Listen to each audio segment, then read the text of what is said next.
Welcome to the Dusty Smith Show, episode 61. Rolling right along.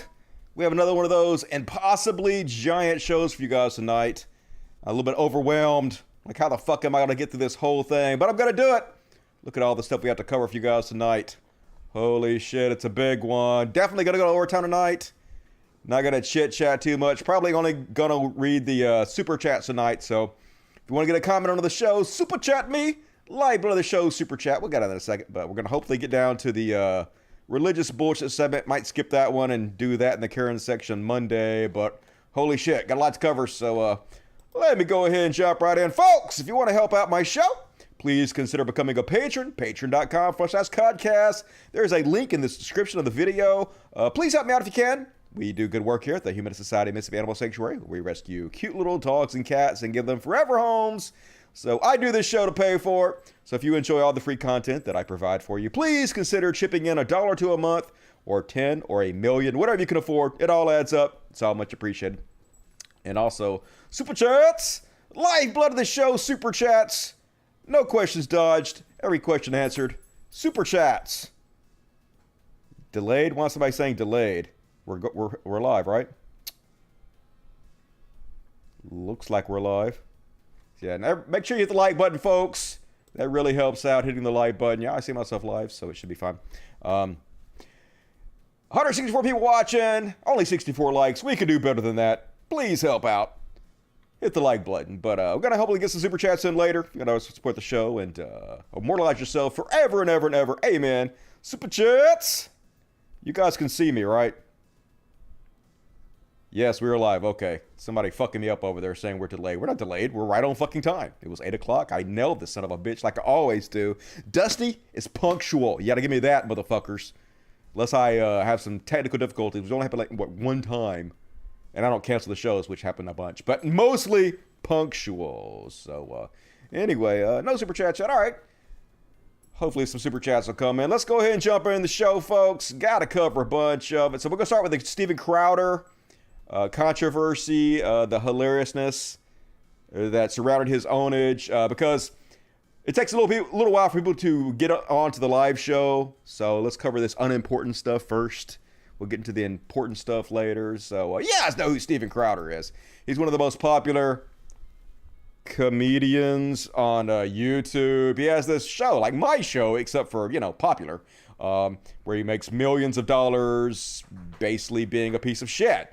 Making fun of trans people, being racist, just doing anything you can to, own the list, which is all you really got to do to become a millionaire these days in conservative circles, is just, act like an asshole. So he's known for this meme, change my mind. You guys probably seen that everywhere, where he goes to college campuses and debates freshmen about, bullshit, unprepared freshmen who weren't prepared in any way, didn't know they were going to be debating anybody. And of course, he is the one filming it, so he can edit it any way he wants to. If he gets embarrassed, he can always edit out the embarrassment. But anyway, if you're going to go around being this alpha male debater guy that debates anybody, anywhere, at any time, you better be willing to live up to that mantle. And spoiler alert, and shocker, he's not. He got crushed. He ran away. Brave Steven Crowder. So, you guys might know that there's a guy named Sam Seder who has a show called The Majority Report with Sam Seder. And it's a good show. Sam's a nice guy. And Sam's not really a debater. He's not like what you would call a debate bro. He just has a podcast like this one. But for some reason, all the conservative debate bros are terrified of him. It's crazy. Tim Pool debated him one time via video and got destroyed. But the one person who's mainly terrified out of their mind of Sam Seder is Steven Crowder. They apparently had a debate set up a while back, and Steven Crowder's daddy, who is his, producer of his show, said, no, you can't go debate Sam Seder. He's going to destroy you. So basically, anytime Steven Crowder is scheduled to do any kind of live performance with somebody, he's terrified at the thought that Seder is going to pop up and debate him. And so what he did was, he even admitted, while he was on the air with Hee Hee Productions, he monitors to see when Sam Seder's live, doing his live program. And then he only goes live on another person's program or has another person on his show when Sam Cedar's live, because he thinks, oh, well, Sam Cedar's live, he can't like pop in because he's doing his own show. He like monitors him to try to avoid him. Well, the geniuses at the Majority Report and the He Productions over there with Ethan, they tricked Steven Crowder by doing a fake live show of Sam Cedar's. And then, of course, Steven Crowder went over there and checked to make sure Sam Cedar was live streaming. And when he thought he was, then he sent a Zoom link, which is a teleconferencing software, to Ethan from He Productions, and they were supposed to debate. They've been setting up this debate with each other. I guess they've been jawing back and forth on Twitter, shit talking. So this is basically setting up this next clip. Well, the funny part is Steven Crowder's voice was cracking even before Sam Cedar got out there. He was clearly terrified and nervous just to be debating Ethan, who was not a debater. Ethan doesn't even consider himself a smart guy or political or anything. He's just like a comic guy. But he was literally shaking and his voice was cracking even before Sam Cedar got on there. So when Sam Cedar pops up, he basically has a total meltdown. He just throws a bunch of silly, childlike ad hominem attacks at Sam Cedar and then runs away like the fucking coward he is. So also keep in mind that Steven Crowder is known for ambushing people. That's what he does all the time. Crowder confronts slandering SJW professor. Crowder confronts convicted Antifa thug. Crowder confronts the slash transgender. Runs up to these people and he puts a microphone in their face and starts recording them out of the blue. And when they say they don't want to be recorded, he keeps recording them and then they make fun of them on his show. That's what he does. That's his gig, right? So beautiful when it actually happens to him too, and it's beautiful to see his response, to see what a hypocrite he is about this whole situation. So, oh yeah, and the quartering before the debate went live, Crowder was hyping it up. I'm gonna go with He Productions tomorrow. It's gonna be awesome. And the quartering is like, it's gonna be a bloodbath. How right you were, the quartering. Just the exact opposite of the way you thought it was. Just like everything you say, quartering. It's the opposite of what you fucking say. So here's the clip. Not going to show you the whole thing because I know you guys have probably seen this. It's been covered on every fucking show. That's the bad thing about doing a show only twice a week, doing it on Mondays and Fridays, having a 4-day gap between my shows. I always feel like I'm behind. I feel like my material's dated. So I might start doing a Wednesday show just so I can be more current. And also I have so much content. Sometimes I have no content to cover. And it sucks. And sometimes I have so much I need multiple shows during the week to cover. So anyway, we might consider doing a Wednesday show. We'll see. But anyway, here's the clip. This is right before Sam Cedar gets on there. And I wish it would have shown a little bit before this because you can actually hear Steven Crowder's voice cracking and how nervous he is about being live at a recording that wasn't with somebody friendly. But here's right before Sam Cedar comes out and then his response, his freak out, and then running away like the coward he is. So where do you think that I'm wrong on that? Steven, do you know that the Spartans are like practice man love with children? Oh, geez. Okay, so this is what's going to happen. What did I tell you? He was going to do anything he could to avoid. Oh, there he is. Oh no, Sam Cedar. What a fucking nightmare. I love it. He can't help but to say it. What a nightmare. Yep, it is your nightmare. Having to debate somebody who's actually competent, who actually can call you out on your bullshit. It's not just a freshman in college. Yeah, that is your nightmare, you fake motherfucker. I had no idea this was going to happen. I thought Ethan was a stand-up guy. This is where we are. Well, yeah, I told Dave, remember I told you? I said, I guarantee you he's going to He's so scared that he immediately gets the camera turned off him. He tells his friend, apparently they have this thing set up to begin with. If Sam Cedar pops up, run over to your chair and I'll put the camera on you. He's so afraid of Sam Cedar, he can't even be filmed with Sam Cedar. Probably because he doesn't want the camera to see him shaking and nervous and scared, like the little whiny piss baby is. So this guy's hilarious too, not in a good way. He's such a fucking yes man. He's literally only on the show to lick Steven Crowder's nutsack, to agree with everything he says and to back him up and act like Steven Crowder's this big Billy badass, which he's not. He's like so fucking weak and pathetic running away from Sam Cedar. So hey, Crowder, if you'd like to debate me, I would love to debate you. It will be hilarious. But anyway, watch this guy cover for Crowder as Crowder is too afraid to be on camera. Do anything he can to avoid the debate. Well, I just think he believes that he should debate. It's beyond parody. He's accusing Ethan from He of doing anything he can of running away from debate, why he is too afraid to even be on camera with Sam Seder and immediately runs from this debate. Just no self-awareness whatsoever.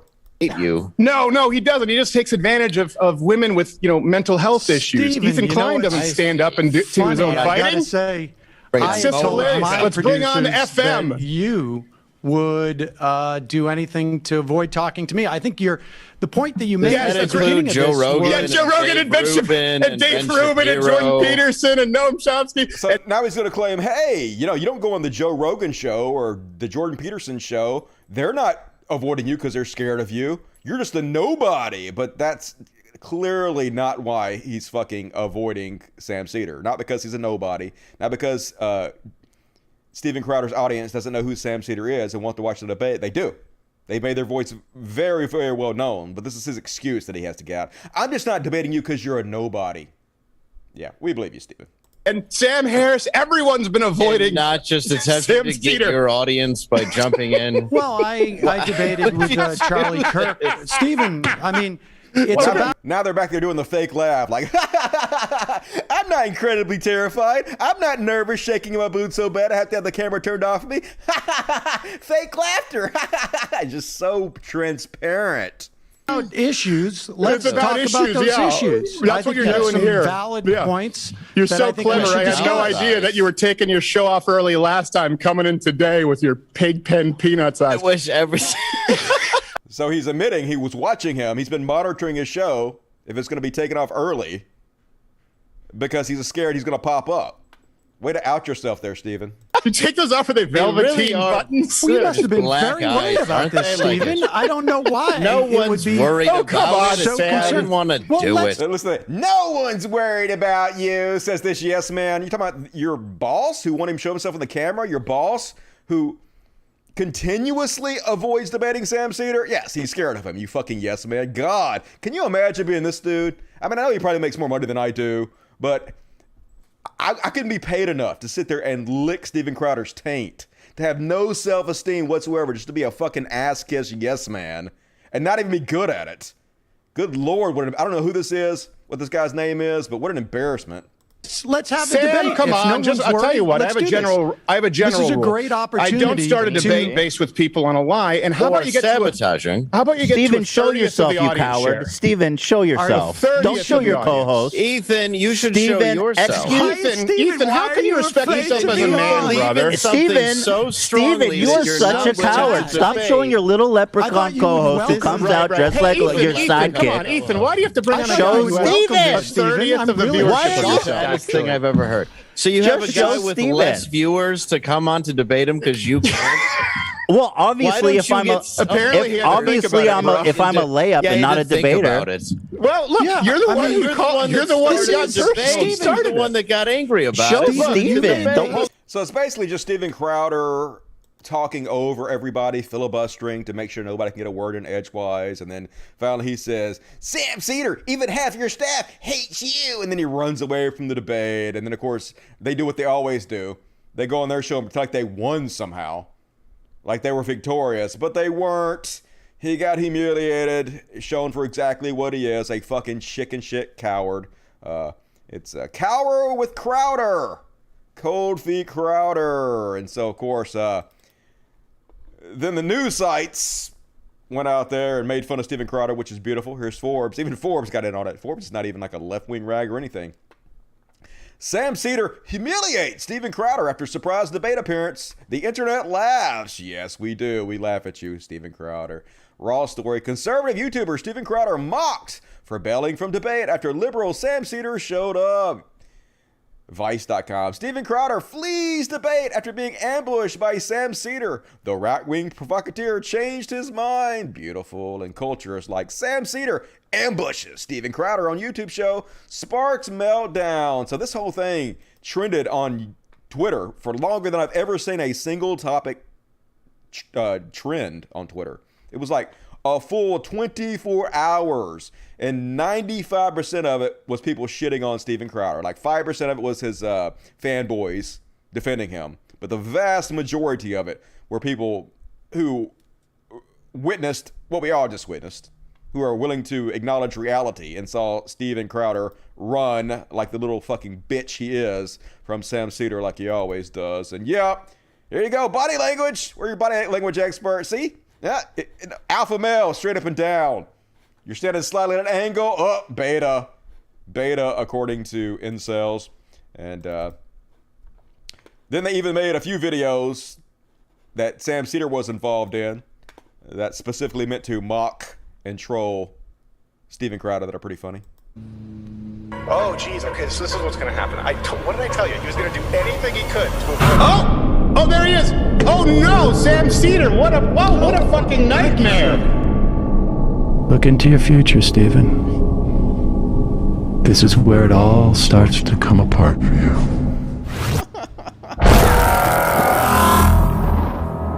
So that's pretty funny. Oh, geez. Okay, I like that. All coming apart for you. But of course, the sad reality that we live in is that it won't come apart for him. Conservatives don't care. They don't hold their side accountable for anything. It's a completely hypocritical playing field that they belong to. And so, regardless, they will continue to make excuses for Steven Crowder and pretend like he's not chicken shit when he clearly fucking is. But of course, all the right-wing douchebags had to go public and pretend like Steven Crowder didn't get crushed, make excuses for him like Paul does with Watson. So he spends weeks slagging off Crowder. Then when he finally agrees to a debate, he's so weak and unable to man up on his own, he has to get someone else to hold his hand and cause it a win. It was a win for Sam Cedar and a loss for Steven Crowder. Yeah, he was trolling Steven Crowder in the same way that Steven Crowder trolls other people. So pretty funny. That's what Ethan does. Sort of stupid as Steven Crowder not to predict it well enough not to fall right into the trap. So yeah, it's a win. And the recording, of course, is basically they're such ass kisses. And of course, Steven Crowder's huge show tomorrow with the very special guest, Donald Trump Jr., doing everything he can to do damage control. Like, he was on the phone, no doubt. Donald, you gotta please come on. The internet is roasting me. I look like such a fucking pussy. You have to help me distract. Please come on, Dan, Donald Trump Jr. And I guess they got him on there. Pathetic. We see through you, Crowder. And they made this cartoon, conservatives made this cartoon, I guess to make fun of Sam Cedar and the left, but it doesn't. To me, this makes fun of Crowder. I don't know, but the conservatives are weird. I guess Steven Crowder is on the toilet, which he was actually doing his show when Sam Cedar asked to debate. So apparently, according to this conservative artist, taking a shit is the same thing as Steven Crowder doing his show, which I agree with. Nailed it. So it's debate me. Ah, who's there? It is I, your worst nightmare. And it is. Why are you afraid of engaging with me? Let's talk about issues. Get lost, you rando. There's no escape. And then he runs away. I don't know how that's supposed to make Steven Crowder look good, but apparently it's supposed to. So, I don't know. Conservatives, weird. And then Tim Pool immediately went public and said, Sam Cedar's been blacklisted by a bunch of right-wing podcasters. It's not just Steven Crowder. And it's not because we're scared of him. It's because, I don't know, for some reason he's not trustworthy, which is ridiculous. Sam Cedar's like one of the nicest guys, one of the most straight-up fair dudes, just talk right to you and be kind. It's so obvious they're terrified of him. And the excuses just make it even funnier. Sam Cedar's blacklisted by a lot of podcast networks. I'm not exaggerating. This is not a joke. Yes, there are many large podcasts that have outright said they will never work with him, and it has nothing to do with being afraid to debate him. Sam Cedar's off the list. This guy is a manipulative, lying con man. Unfortunately, I'm blocking so you can't see Tim Pool's face. I guess that's no big loss, huh? That's why Crowder doesn't want to have anything to do with him. That's why all the people Crowder mentioned don't want to have anything to do with him. And that's why Sam Cedar makes all these videos and he focuses on drama. I mean, the man's obsession with Dave Rubin is laughable. It's absolutely laughable. I mean, he calls people out on their bullshit. Yeah, he holds the right wing accountable like I do. Isn't that what we're supposed to do here in the marketplace of ideas? Sam Cedar is as good faith as it gets. What the fuck? Just obvious you guys are scared of him. Quit playing. It's just silly. You guys are silly. We see right through you. I mean, I know Tim Pool is the most popular right-wing grifter on all of YouTube. I'm going to show you a chart in a minute. It's amazing how popular he is. So it doesn't affect him, all this lying he does. But still, anybody with a brain in their head clearly sees through it. And then little Benny Shapiro's rag, the Daily Wire, went out there and said, hey, opinion, Steven Crowder's show, why we shouldn't engage with Debate Me Bros. Oh my God, it only took a couple bad debate performances from the right. First off, James Lindsay gets destroyed, and another critical race theory guy got destroyed. I'm going to show you that video in the next section. And then Steven Crowder gets embarrassed. And so suddenly, Ben Shapiro, who is a debate bro himself, literally went to college campuses and was known for Ben Shapiro destroys SJWs. Ben Shapiro literally offered AOC $10,000 to debate. He's a debate bro. Fucking Steven Crowder, literally a meme about debating. The changed my mind thing, literally a fucking meme. Now he might say, oh, these aren't debates, these are conversation. But his changed my mind debates with college students are 100% exactly the same as every debate bro video ever made. It's the fucking same. The fact that he's trying to pretend, if you didn't see it, Steven Crowder was pretending like, I'm not debating Sam Cedar because he only has 1 million subs. He's a nobody. But I do go talk to college kids and get them to change my mind. But that's not a debate. That's just a conversation. So it's not the same. It's totally the fucking same. He's a debate bro as much as anybody could be a debate bro. That's literally his fucking brand. So now, all of a sudden, the free marketplace of ideas, maybe that's not such a good idea. Maybe we shouldn't debate people anymore. Yeah, it's not good. It doesn't look good. It doesn't help our side to debate them. Yeah, because you get crushed. No shit.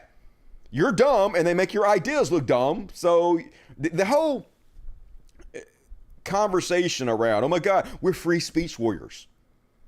The whole purpose of that to begin with was only to make an excuse for platforming Nazis and right-wing extremists and racists. Everybody who was in on that, oh, we have to platform all these people. We're just having conversations. What are you afraid of? That's exactly what it was about. They don't actually want a free marketplace of ideas. They don't actually want to debate anybody who has any substance to them. They just literally wanted to platform racists. So yeah, hilarious to watch them flee from debates now, these debate bros who built their brands on this shit. And something very similar, I guess it's not very similar. People pointed out that what happened to me wasn't similar at all. Something sort of a little bit similar happened to me that happened to Crowder. I was invited, this was in 2018, I was invited to go on the Drunken Peasants podcast, the 2.0. This is after TJ and Paul left. It was Ben and Billy the Fridge. And they invited me to come on their show to talk about the midterm elections that just happened. And I had no idea. I just thought it was going to be me and them talking about midterm elections. And when I got there, they had invited some chud to debate me without telling me, to ambush me, basically. And he obviously knew he was there to debate me. So he had foreknowledge. He knew what he was going to debate me about. He knew the topics, so he could like refresh it. He knew the questions he was going to ask me. And so like, when you're not prepared for a debate, your mind is not in the right place for debating. And plus, when you don't know what the topics are, you don't know, like, you need to brush up. I'm not a Rolodex. I'm not a computer. I have to actually, go back, reread stuff and remember what I read before and brush up on it. And so this guy had already brushed up on all this shit. He knew he was going to be in an altercation. He knew what he was going to ask. And so they basically just attacked me live on the show, ambushed me. And what did I do? I debated the guy. Of course I did. I didn't run away. I just fucking debated the guy. And of course, that was a much tougher situation than Crowder was in, because Crowder knew it was going to be a debate ahead of time, and they'd already picked a topic, and Sam Cedar was willing to talk about that topic, so he had already brushed up on it. So it wasn't that similar, but like at least I went through it, and of course it was no problem because the guy was a fucking chud. He was easy to slap the fuck down. You guys ever want to watch that? That's out there. So didn't really appreciate that much from the Drunken Peasants guy. Never went back on their show after that. Even though I don't think I ever made that known to them. I didn't ever tell them I had a problem with it. I think I was nice about it because, I'm a nice guy. I know it doesn't seem like that, but I'm actually a really nice guy in real life. And then the modern day debates. I don't know who the fuck these guys are, but this is so stupid. They have 8,000 followers, but they're trying to make it, looks like they're trying to make it all about themselves. So they're trying to raise $60,000 to pay Steven Crowder to debate Sam Cedar. And even Sam Cedar was like, dudes, fuck off. Don't give Steven Crowder any goddamn money. Only in America can Steven Crowder get paid $60,000. I make about, I don't know, less than $30,000 off the show a year. They can pay him 2 years of salary to debate Sam Cedar when he's already rich. That's how fucking stupid the goddamn internet is. Let's see how much money they've raised to give Steven Crowder. $1,390 they've raised to give Steven Crowder because he's not fucking rich enough. Not that he's ever going to do it. He's not going to fucking debate Sam Cedar for money, but still, fuck you guys for doing that. That's ridiculous. And that is my Crowder coverage. Hope you guys enjoyed it. Let's check the super chats real quick, and then we're going to break into the critical race theory section, which is huge tonight. 92 Bayo. Hey, Dusty, any chance of you doing the political compass? While it's not the most accurate thing ever, it's still pretty good. I don't know. Maybe. I never thought about it. I've never taken an IQ test. I don't get involved in this kind of online test and shit because I don't find them very accurate. I'm more about just issue by issue than where I fit on any kind of particular compass. But if you guys are interested in that, I might do that someday. Nice shirt, Dusty. Hell yeah. Got it from Amazon. Amazon. Woo. Down to 170. Feeling svelte. Need to get down to about 155, though. That's perfect. But anyway, thank you for that. Random Xander. What's up, Random Xander? Longtime fan. You better be. First time being able to afford a super chat. Cat or dog person or both? Well, if you watch this show, you know I'm both. Now, dogs have more of a personality, but cats are easier to live with and take care of. Although my cats are assholes, but they at least clean themselves, and for the most part, will shit in the litter box. Unlike dogs who just shit in your face and then lick it off and then smile at you, which is adorable but disgusting. I love both equally, and apparently that is weird. Nope. That works for me. That's about where I'm at. Thank you, Random Zen. Appreciate it. Newberific. Yo, what up, my fellow? Beta males, amazing. Yep, I know, right? Beta males, as far as the eye can see. Lonnie Tyler, $10. Sam Cedar's dismantling of Kofi Crowder was legendary. It was legend. Wait for it. Dairy, and it was most entertainment I've had all week. I sat up like a giddy little schoolboy and read the trending topics on Twitter like for hours. Like I was refresh the latest just to hear everybody shit on Crowder because, you know, I am petty and a little tiny man. Clay music off. The button thing is so obviously a dog whistle. I didn't even need to know about it before to know it was anti-Semitic. Talking about him comparing his eyes to doll eyes or something. I didn't get the reference either. Was that some kind of Jewish thing? I don't know. I just thought it was Crowder being stupid. Justin Ship, please watch Dr. Stone. I know you love it. Is it a TV show? You'll be moved to tears because it's very pro-science in the most inspiring way. If you need something to help restore your faith in humanity, this is it. All right, I've never heard of that, but I will check it out. Thank you, Justin. Random Xander. How do you suggest to take a QAnoner who won't back down from trying to bait you into a fight? You ignore them. You just make fun of them on your Twitter page without actually tagging them in it. Just mock the shit out of them to other people in public. Make them laughing stocks. Nobody wants to be a part of the laughing stocks. So if you make them a big enough laughing stock, they'll eventually come around their own. That's what I do to religion. That's how I would handle the QAnon people. Hung like Jesus. Dusty. I would give more. But I'm a patron, so yeah. Well, that's good. I appreciate Hung Like Jesus. Good to see you tonight. Thank you for your donation. And more, please. Be sure to hit the like button. That helps out people. 221 likes, 471 viewers. The math don't add up, yo. HBO, help a brother out. All right, next up. Since a few more people have tuned into the show now, we're going to do a whole... Oh, yeah, also, I forgot to cover this. And Steven Crowder got banned from TikTok. So I don't know how many TikTok followers Steven Crowder had. I'm pretty sure it's more than me, though. But not anymore. So a bad week for Steven Crowder. And next up, going to do a section I like to call... I don't have that thing up for it anymore. Since I never do this section. I've only ever done it once before. I don't have my graphic up for it. My beautiful graphic. But it's critical race theory. So, man... America going nuts over critical race theory now. Critical race theory has been around for 40 fucking years. For those who don't know, critical race theory is a law course that's in legal schools that examines race and the intersection of race and the law. And of course, it's spilled over into some other university courses because it's a big topic. But I mean, really the only subject that focuses directly on critical race theory is in law school. And yeah, there's like I said, there's some other things in the social sciences where they will cover a section on it, but it's not devoted to it or anything. And none of the people that covered it in those disciplines are really critical race theorists. They're just like teachers who cover a broad range of theories, and they might mention it and do like a few days on it, but it's not heavily covered. It's really only heavily covered in law school, right? Been around 40 years, so they're doing exactly what they always do, the conservatives. They have to find something to freak the public out with because they get killed on policies. Their policies are incredibly unpopular. They're unpopular. But if they can freak out white America with their bullshit culture war, and they get them to vote for them, and billionaires can talk poor people into voting against their own best interests. This is what's happened forever in this country. And critical race theory is their new fucking thing. And God damn it, I got to hand it to the Republicans, man. They have a winner here. They've literally made the entire white country freak the fuck out with nothing. So I showed you guys James Lindsay get destroyed. I actually made a short video about this if you guys want to see it. I clipped this out of my show before last where he got destroyed by Mark Lamont Hill. And so then he went public pretending he won somehow, which we all saw it. He got crushed. He even said, oh, you know a lot about this stuff, sheepishly, as Lamont Hill was destroying him. So Lamont says, after James Lindsay, sorry, James Rennie. I just desecrated the memory of James Rennie. James Lindsay pretends like he won. Mark Lamont Hill responds, all right, there are so many things inaccurate and problematic with this attempt at a gotcha. We should convene a public forum and have a detailed substantive discussion.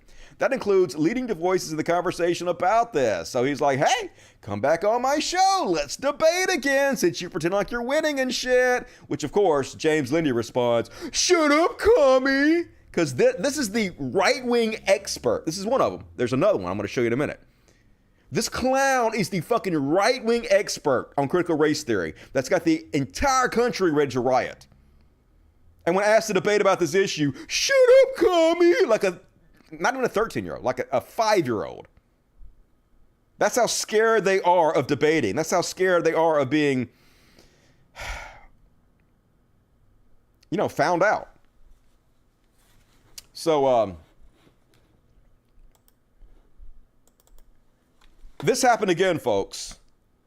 Joy Reid had the second probably most popular guy on our show who spread this critical race theory. Now, this guy, he's going to out himself. He actually outed himself on Twitter, gave his plan away, and she's actually going to read you his tweets, and she's going to call him out for it. But he's the one that pretty much started all this critical race theory shit. And created a boogeyman out of it to scare white America with. His name is Christopher Rufo. I'm going to skip ahead a little bit over this, but I'm going to play most of this for you because it's actually a really good debate between these two. I'm going to start at about 3 minutes where she explains what whiteness is. So not just critical race theorists talk about this, but when anybody who's in the civil rights movement or social justice talks about whiteness, they're not talking about white people, okay? They're talking about some specific thing that happened in the United States where Europeans, Italians, people from different backgrounds joined together and formed what they call whiteness, which was to separate them from other minorities and African Americans. And so when they talk about destroying whiteness, they're not talking about white people. They're talking about this idea of different cultures joining together under this banner of whiteness in order to suppress and oppress other people. Of course, he doesn't know this, or if he does know this, he's not going to admit it. So she asked him about it, and here's his response, and then here's her beautiful explanation to what whiteness is. Oops. Actually get a full paragraph out about this. Go for it. But whiteness is the idea that there is some kind of metaphysical category in the world, that all white people are reducible to this essence of whiteness. Then what happens is that they load all of these negative connotations. They say that whiteness... None of that's true. You're not reduced to your whiteness. Yes, there are some benefits that come with being white, but that's just one part of your character, what makes you a man. So yes, they attack that one part, but these people are so scared that we might have to own up to the racist past. We might have to own up to the racist present of our country and acknowledge what has happened in this country, that they're going to pretend like this is an attack on all white people. Our entire character, everything that makes us up, is bound up in this whiteness that they want to destroy. No, motherfucker. You're lying, and you should feel bad about it. Is by definition that includes white fragility, includes white privilege, includes internalized white superiority. And then what they do is they try to impose these reductive racial categories onto individuals. It's 100% what he's doing. He's trying to be reductive about the whole thing instead of being honest about it. And I actually agree with Kennedy's approach. I think that we should fight race essentialism. But the problem is that critical race theory enshrines race essentialism. But you and said you see he it in is schools. one. And I'll give you 3 examples of critical race theory being taught in schools. Hold on one second. In Cupertino, California. No, and these are in your talking points, sir. Chris, these are in your talking points, and I know what you're going to say because you said it with Mark Lamont Hill. You repeat these same things. They're in this manifesto. People can read it online. Let me just go for a second. On the subject of whiteness, are you aware, since you say that I guess you're sort of a quasi-historian in your thinking, that whiteness was actually formed in the United States? That whiteness didn't even exist as a thing. Europeans were all European. They considered themselves Italian or Polish or whatever. When the colonists came here, they actually created the idea of whiteness. This is from the Smithsonian. I agree with as that. a way to distinguish themselves from what they call the savages, the natives, and from black people, from Africans, who even if you had a little African in you, if you're Plessy, who's 7/8 white, if you are African in any aspect, that you are reduced of rights. So people that you don't like, that are doing this sort of wokeness training, are saying whiteness has always had power. There used to be a saying, I'm free white and 18. It was commonly said in the 50s and 60s, 40s, 50s, and 60s. So whiteness has power. So people who want to decouple whiteness from power, that's what you're annoyed by, right? Let me play a little bit of what you said. You did a speech. Hold on. You did a speech. This dude's a total fucking white supremacist. He wants to shut down any conversation about racism and white privilege and the white power structure that controls this country. So he has to lie about it. He's about to, like I said, at the end of it, he gets up the whole game because he tweets it about how he's literally making all this up, throwing all this random stuff in the category of critical race theory in order to muddy the waters and turn the whole conversation toxic, so that if anybody mentions race or racism in this country or racist past, everybody immediately screams critical race theory and won't talk about it. 100% white supremacist douchebag right here. At the Claremont Institute, in which you talked a little bit about how you really feel about the academics of it. Here it is. This is cut, I think this is it 3? Yeah, go for it. Play it. I'm a white guy fighting critical race theory. Do you identify as white? I'm an Italian American, so you tell me. Lumping people into white, black, Asian, as you suggested, is such a crude and broad categorization. Exactly what you did. You said you were a white guy fighting critical race theory, and now suddenly it's crude to do what you did to yourself. Sure did. There's these very kind of pathetic and very, angry graduate students that try to fight me on these highly technical, Hegel interpretations. And it's like, I don't have time for this. I don't give a about this stuff. So you don't give an S about this stuff. You're really just having a campaign to take everything that annoys white Americans and white conservatives. No, that's not right. You want to make He's lying. All right, that's not right. That's not true. She's telling the truth. She's literally paraphrasing what he's already admitted to. Then she's going to read his own words, but he's going to lie about it before she reads his literal words to him. What a fucking piece of shit. Campaign and stuff everything in there. You played my highlight reel. You played my highlight reel. Give me a chance to respond. And you want that's absolutely to stuff wrong. it all into critical race theory, right? What I don't think is right is that forcing 8-year-olds in Cupertino, California to deconstruct their racial identities and then rank themselves according to power and privilege. It's intersectionality theory, which was invented by Kimberly Crenshaw. That's intersectionality. It's a separate thing. Which is part of critical race theory. No, it's not, dear. You had her on your show. You know this. Yeah, she invented both things. I mean, intersectionality is like a part of critical race theory, but it's also its own complete separate thing. Intersectionality goes far beyond just race. It also goes beyond to the LGBT community and the trans community. It's a whole broad subject that's way beyond simple critical race theory. So she's right. She invented what you've both done things. in tonight's segment is exactly what I'm fighting against. I'm fighting against the manipulation of language.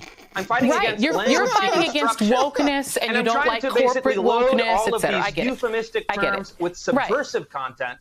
Because otherwise, you just say whatever you want, and then you back away from it, and you dance around it. It's not going to happen. Parents all over this country, they know what's happening in schools. Yeah, parents around this country are all freaked out by the thing you started, the lies you told. So he's like, look at all these people we freaked out, huh? Must be real. No, they get freaked out about anything. So she about to bust him. They know what's happening in their public institutions, and you're seeing people revolt against this divisive identity politics. And you can dance all you want. but you're not going to stop people from understanding what's happening in their classrooms. I actually appreciate that you said that, because, Christopher, what you basically, and you admit it yourself, that you've taken all of these sort of wokeness moments, corporate wokeness, the corporate sort of woke money, woke capital, the things that annoy conservatives, and you've stuffed it all into the name critical race theory. It's really like, it's like Christopher Rufo theory. You stuffed it all in. Here's what you said. You tweeted this. The activists, listen, hold on one second. I'm going to read you to you, and then you can respond to it. I'm going to read you to you, and then you respond to it. The activists are realizing that their ideas, once put into practice, are generating discontent, which is you just described. Their racial coalition is also breaking apart. Asian Americans, in particular, revolting against CRT, which is really Christopher Rufo theory because you made it up, is punishing them more than any other group. Then you said, we have successfully frozen their brand, critical race theory, into the public conversation and are steadily driving up negative perceptions. We will eventually turn it toxic as we put all the various cultural insanities under that brand category. The goal is to have the public read something crazy in the newspaper and immediately think critical race theory. We have decodified the term and will recodify it to annex the entire range of cultural constructions that are unpopular with America. Any mention of race, any acknowledgement of a racist past, he wants to mix it all into people's minds with critical race theory and have them immediately shut it down and not discuss it or be open for debate. He just admitted it. They could just say it right out in the fucking open, folks, what they're doing, and it still fucking works. Aren't you just taking wokeness stuff that annoys you and calling it critical race theory? No, not at all. The idea of the codification and decodification of language comes from the critical pedagogist Paulo Freire. So anyway, he gets fucking destroyed, but it doesn't matter. Exactly what he wanted to happen happens. But first off, Tommy Chong!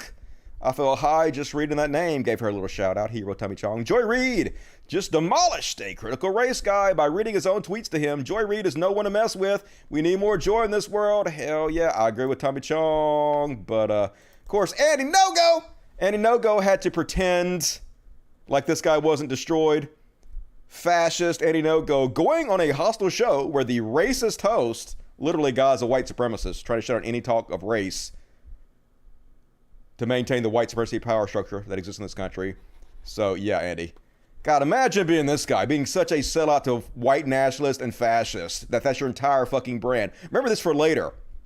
This is why the guy from the, what's the fucking band name? That band, such a shitty band, I can't even think of it. Anyway, this might quit his band, we're gonna go over it. Oh yeah, Mumford and Scums, that's what it's called. Going on a hostile show where the racist host and her producers and control room are there to ambush is no easy task.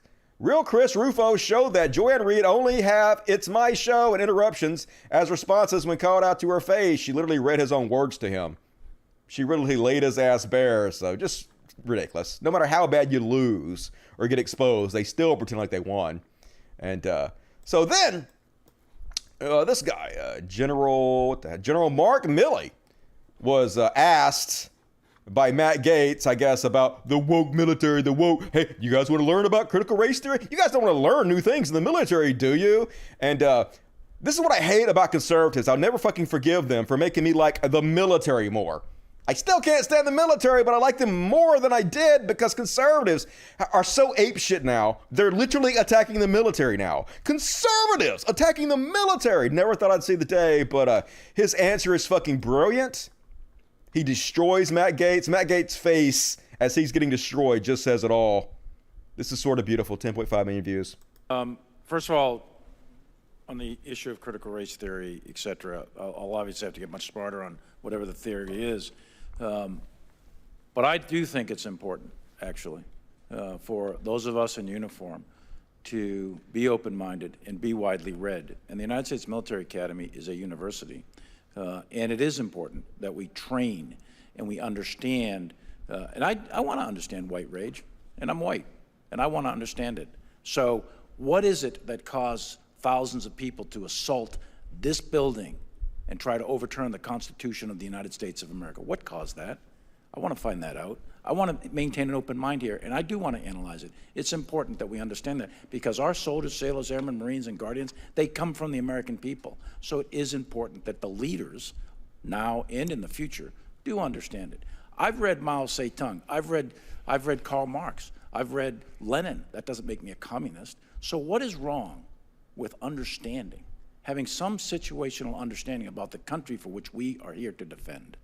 And I personally find it offensive that we are accusing the United States military, our general officers, our commissioned, non-commissioned officers, of being, quote, woke or something else because we're studying some theories that are out there. That was started at Harvard Law School years ago. Human purge mask got to shake his head because he's getting old. Never even almost fought the military. Never did anything to really serve his country, but gonna shit on the military now. Just hilarious to watch what conservatism will turn into. Started at Harvard Law School years ago, and it proposed that there were laws in the United States, antebellum laws prior to the Civil War, that led to a power differential with African Americans that were 3/4 of a human being when this country was formed. And then we had a Civil War and Emancipation Proclamation to change it. And we brought it up to the Civil Rights Act in 1964. It took another 100 years to change that. So look it, I do want to know. And I respect your service, and you and I are both Green Berets. But I want to know. And it matters to our military and the discipline and cohesion of this military. And I thank you for the opportunity to make a comment on that. Pat just fucking owned. God damn it. This is what General Flynn should have been. You guys see this as pink? For some reason, my videos, when they're not zoomed in on Twitter, have suddenly started showing up pink. I don't know why. But anyway, hilarious. That was incredibly fucking intelligent. Made me like the military just a tad bit more. But of course, Matt Gaetz going out there and shitting on the military. With generals like this, it's no wonder we fought considerably more wars than we've ever won. Of course, he got 12,500 likes for this, which is way too many for a conservative shitting on the military. Usually conservatives are like, oh my God, what? I mean, yeah, you blew that soldier, but you didn't rub his balls as you were blowing him. You were supposed to blow that soldier at a 90-degree angle, but you blew him at a 45-degree angle. You hate the troops. And now they're just like, fuck the soldiers. Just crazy how much they're freaking out over critical race theory now, which is nothing. Been around for 40 years. But he got ratioed to Schittenbach, of course, which is beautiful. Brian Tyler ratioed him with almost 30,000 likes. The guy who spent years getting his daddy to make his DUIs disappear and paying child sex traffickers to get laid has some thoughts about how to run the military. Yep. He got ratioed a couple times on this thread. I got to get a move on, though. I'm already 50 minutes on the show. God damn it. I might have to do a show tomorrow, folks. Look how much stuff I still got to cover. Maybe we're going to do a Saturday show for our European crowd or something. I don't know. We'll see what happens. So anyway, and of course, MSNBC no longer giving a fuck. This is pretty hilarious. This is how MSNBC responded to Matt Gaetz' outburst. We're going to show you Millie's remarks, which were a response to a question from alleged child sex trafficker Matt Gaetz. Here they are. She told the truth. Where's the lie? He is an alleged child sex trafficker. I guess not a child. I guess she was 17. Is 17 a child? I mean, under, I don't know. It's funny. Either way, I ain't going to nitpick it. It's funny. So, kudos to MSNBC. And then Arthur J.D. Vance, who I never heard of before, but he wrote Hillbilly Elegy, which I saw and was fucking horrible. He mad at the general. He's like, I personally would like American generals to read less about white rage, whatever that is. It's this. You're literally doing it right now. You're mad at a general for reading and learning about topics you don't think he should because you're white and you have white privilege and you're so scared you might have to own up for the racist history of white America. This is white rage. You're literally doing it and saying you don't know what it is. Hilarious. And more about not losing wars. What I find so enraging about the Joint Chiefs pandering on progressive wokeness is that they know damn well the geography and politics of who dies in American wars. The conservative Americans you trash are disproportionately bleeding for this country. Now, he's not trashing conservative Americans. He's literally just saying, I want to learn more about the issue so we can be more educated about it. The fuck, if you see learning about the racist history and present of America as an attack on conservative Americans, doesn't that say more about conservative Americans than it does about the people that want to learn about it? That's literally how you see your side. I wonder why. And more examples. Here's the support the troops crowd, making me like the military more. They posted the picture of this general with a rainbow flag on and hearts on and Black Lives Matters and I love CRT and pink hair. And it says, I don't know why everyone keeps saying the army is woke. I'm offended. Don't make me like the military more, please, goddammit. I don't want to like the military, but shh. They're trying so hard over on Gab. And it's working, folks. That's the sad part. The whole critical race boogeyman fear-mongering they're doing, it's got white folks so scared, and Fox News is spearheading it as always. Critical race theory is the hottest topic on Fox News, and it's only getting hotter. They found a winner here, folks. They know. They've done their focus groups. They know this is working, so now they're hitting it harder than they ever did. After being mentioned just 51 times in February, it was mentioned 139 times in March. 314 in April. It really blew up in May when it was mentioned 589 times. In June, the topic has been mentioned 737 times on Fox News. Every 5 seconds, they're talking about critical race theory now.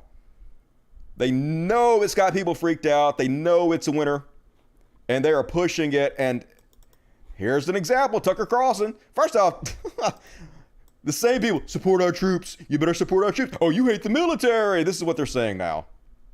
Of being, quote, woke. He's not just a pig, he's stupid. So Mark Milley reads Mao to understand. So he's doing a fake laugh. It's transparently fake laugh. He's a pig and he's stupid, he said about our military. I mean, just beyond parody, folks. Of course, it's a different set of standards when they do it. They can shit on the military all they want to, but the other side does it, they freak the fuck out. But here's how well it's working, folks. Here's how well they're freaking out the public with their message. Well, here's the message first. Here's what they're freaking out the public with. Assess the current state of the U.S. military. Well, I think hundreds of thousands of Americans are going to die. That's what I think. What does that mean? I think... I know you're awesome on this stuff, and I talk about all this all the time. He's about to explain why critical race theory is going to lead to the deaths of hundreds of thousands of Americans, folks. Critical race theory, that thing you never heard about till last month. Yeah, it's the biggest detriment to our society in a lifetime. Even though, 600,000 people just died because of Trump's feckless attempts, or lack of attempts, to do anything about the coronavirus. But critical race theory is what you really should be worried about, folks. My shows too about all the woke garbage in the military. Yep. Everybody has to have an LGBTQ flag, and everybody in the military has to have an LGBTQ flag, folks. That's just gospel and reality. Learn about how bad white people are. You got to learn about how bad white people are in the military, folks. You know that's true. He's not making this up. And all this stuff now. But what people are missing is this: there's only a finite amount of time. And the military only has a finite amount of time and finite amount of concentration for things. Right now, the evil people who still exist in this world, as they always have. Who? Who are these evil people? I bet you it's China. There's still a Hitler out there right now. There's still a Stalin. There's still a Mao. They're spending every waking moment thinking about how they can murder as many Americans as humanly possible. We are dividing up, whatever percentage that is, a percentage of our military time thinking if we're friendly enough to women, or if the gay people feel welcome enough. Listen to this voice. If we're friendly enough to women, or if the gay people feel like they're being approved upon. Just so beyond parody, these people. Have we done enough transgender surgeries this year? Okay, well, even if you believe in those things, you don't have time for that. You do. When the guy in China... We literally have the largest military on earth. It's like bigger than the next 10 militaries combined, which are mostly our allies. There's plenty of time to think about murdering people, dude. China's waking up every day spending 10 hours a day thinking about how to carve your tongue out of your head. And you're spending 2 thinking about doing that to him and the other 8 thinking about being gay friendly. How that ends is war. And when I say hundreds of thousands of Americans, I'm not trying to exaggerate. I'm not exaggerating, folks. Critical race theory is literally going to lead to hundreds of thousands of American deaths. No hyperbole whatsoever. I'm not just fear-mongering. This is real life we're all living in right now. Go study World War I and World War II and what these battles are like. We have 29,000 casualties on Iwo Jima alone. That's how that ends. That ends with you losing. But because... Wait a minute. That started because of critical race theory or what? social justice issues cost those. What are you even talking about, dude? Americans have never taken on another superpower and lost. You don't understand what that means. And when I tell people to study war, don't study America. Go look at World War II and study Japan. Study 100,000 people dying when we firebombed Tokyo. That's right. That's how that looks in Los Angeles. Yeah, critical race theory going to lead to nuclear Armageddon, folks. Oh my fucking God, we're all doomed. That's how that looks in Chicago. The asphalt was melting. People were bursting into flames. I'm not trying to scare people. I'm not trying to scare people. He's definitely not trying to scare people by claiming critical race theory, the thing you didn't even know existed until we brought it up to you, is going to lead to nuclear war in America, but I'm not trying to scare you folks. Trying to wake people up. Whether you believe it or not, we don't have time to divide our time. We don't have time to discuss the racist history and president of America and try to better the country and evolve to the next level. We have to worry about murdering people. Making you feel good because you're a little different and killing the enemy. We don't have time, and we're wasting so much of it, and they're not. So this is the message, folks. Just so fucking bizarre. And here's more of the message. So that was the Tucker Carlson, who has the #1 cable news show in the fucking country. Here's the other conservative news outlet. Oh, this is Live RVM. Beyond parody. Listen to this shit. They have been able to take over the entire media. They have caused a mass exodus of good police officers that are there for the right reason. Well, if good police officers left because they were afraid they were going to get in trouble for murdering innocent people, they weren't good police officers. They have started the indoctrination of your kids with critical race theory. Now they are supposed to... You're thinking of religion. That's religion, dude. You got that backwards. They're not teaching critical race theory in any fucking children's school. Nowhere in the goddamn world.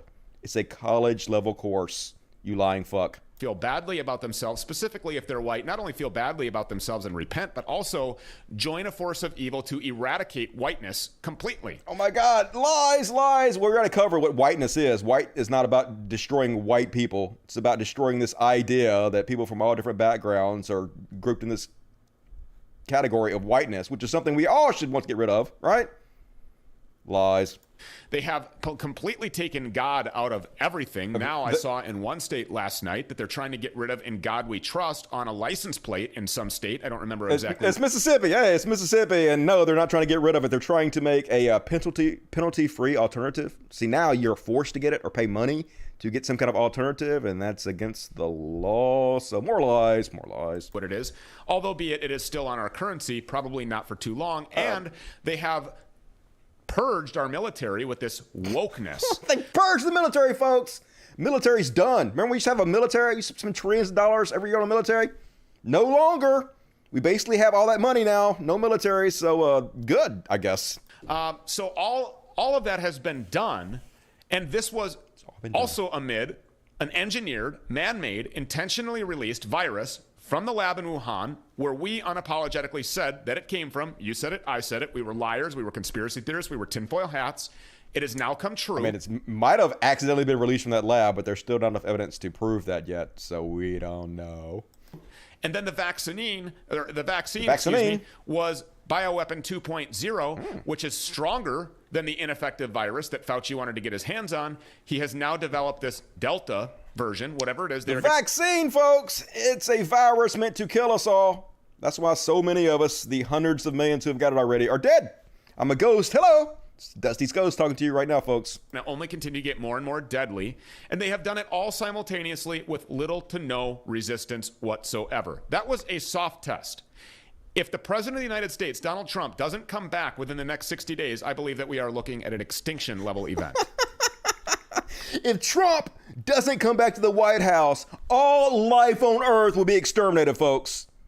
I'm not exaggerating. I'm not fear-mongering. Just telling you the truth. Trump is our only hope to save not just humans, but every animal and plant on the goddamn planet, folks. True story. So this is the message, folks, and I wish I could tell you it wasn't working. But it is. Here's more of the message, folks. Here's Pat Robertson jumping on the bandwagon. Schmeagol impersonator Pat Robertson walking corpse. What is it that the people of color have been oppressed by the white people, and the white people begin to be racist by the time they're 2 or 3 months old, and therefore the people of color have to rise up and overtake their oppressors, and then, having gotten the whip handle, if I can use that term, then to instruct their white neighbors how to behave. Now that's critical race theory. Yeah, folks, critical race theory is all about black folks becoming slave masters and enslaving the white race. Isn't that what it's all about, this course that teaches the intersection of race and the legal system? So you got every one of them. Got the religious leaders out there saying this shit. You got the news organizations, both online and on cable, telling conservatives this shit. And you got their politicians that they elect going out there and trying to make it illegal. Here's the free speech warriors want to make it illegal to discuss the racist history. Now, this is not critical race theory, once again, but they've lumped all this stuff in, like the guy told you at the beginning he was going to do, into critical race theory, and they're going to try to make it all illegal to teach. So we cannot even teach the history of the United States. This is some terrifying shit, to be honest with you. I think critical race theory is wrong, and I don't think it should be taught in schools at all, and I don't think we should fund any money to allow that to happen. I've watched what's happening in school districts across this nation. You haven't. It's only a college-level course. It's not taught in any of the high school and lower districts at all. What are you talking about, liar? And I don't think that is appropriate, nor should be taught. But I appreciate it. Yes, ma'am. Sir, thank you. We know that the Senate's come up with this bipartisan infrastructure plan, but now Speaker Pelosi... Deal, no deal. Deal, no deal. So anyway, gonna make it illegal, which they've already done in certain places, to even teach critical race theory, which, of course, I said, it's not even critical race theory they're afraid of. It's any mention of race, any teaching of American history that deals with the bad things we've done in the past. So, folks, like I've been saying repeatedly, I wish I could say this was not working against the cracker-ass, old, conservative motherfuckers in this country, but it's working brilliantly. They are freaking out about this shit. Here's a school board meeting that had nothing to do with critical race. They were discussing transgender issues and transgender rights in the school district. But they have all this stuff lumped in together. Conservatives have lumped all these different social policies into one thing now. And they're terrified of it, these white Americans. So here's how that school board meeting went. A school board meeting erupted into chaos over conversations about critical race theory and trans rights.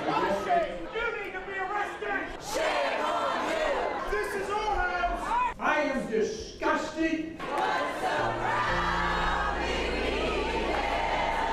This is an unlawful arrest. It does matter. Parents piled in the comfort of the lawn in Ashburn, Virginia on June 27 over the introduction of a proposed transgender rights policy in schools. Under that policy, trans students will be addressed by their chosen names and pronouns by school staff. They would also be allowed to use sports facilities that match their gender identity. But the meeting soon went off the rails once many attendees began attacking the supposed teachings of critical race theory. You're teaching children to hate others because of their skin They're literally color. not teaching children And that. you're forcing them to lie about other kids' gender. They are not. Why is active grooming of our students allowed to take place under your watch? Why is indoctrination allowed to take Active grooming. So trans rights to them is pedophilia. That's literally what they have it associated with. They're just goddamn trash humans. place under your watch? History will not judge this board well. CRT, like its counterpart, the 1619 Project, is nothing but phony scholarship. It isn't meant to achieve anything. It's meant to divide and destroy this country by people who hate it. As I watch parent after parent step up and oppose or sadly support the radical racist and immoral propaganda that passes as an education in Loudoun County, I'm reminded of the tyranny of communist China. Oh, yeah. I lived in West Germany, and during that time we visited many concentration camps. One question visitors always had: how is it that German people allow their fellow citizens to be treated and slaughtered like livestock? You guys are the ones who are literally trying to make it illegal to teach things, okay? Your guys are the ones who literally tried to overthrow the government and the will of the people and install a dictator. You are an example of how Nazi Germany turned into what it did. The answer was Hitler's propaganda minister Joseph Goebbels, brainwashing the country's citizens to hate other racial groups. This social engineering brought about Hitler's authoritarianism. Critical race theory, in fact, pits black people against white people. It doesn't. One person was arrested and another was detained. According to the Loudoun Times-Mirror, the school's interim superintendent said critical race theory wasn't being taught in the county's public schools. Of course it's not. Critical race theory has become a flashpoint for conservatives. In reality, it is a fairly specialized college-level course of study.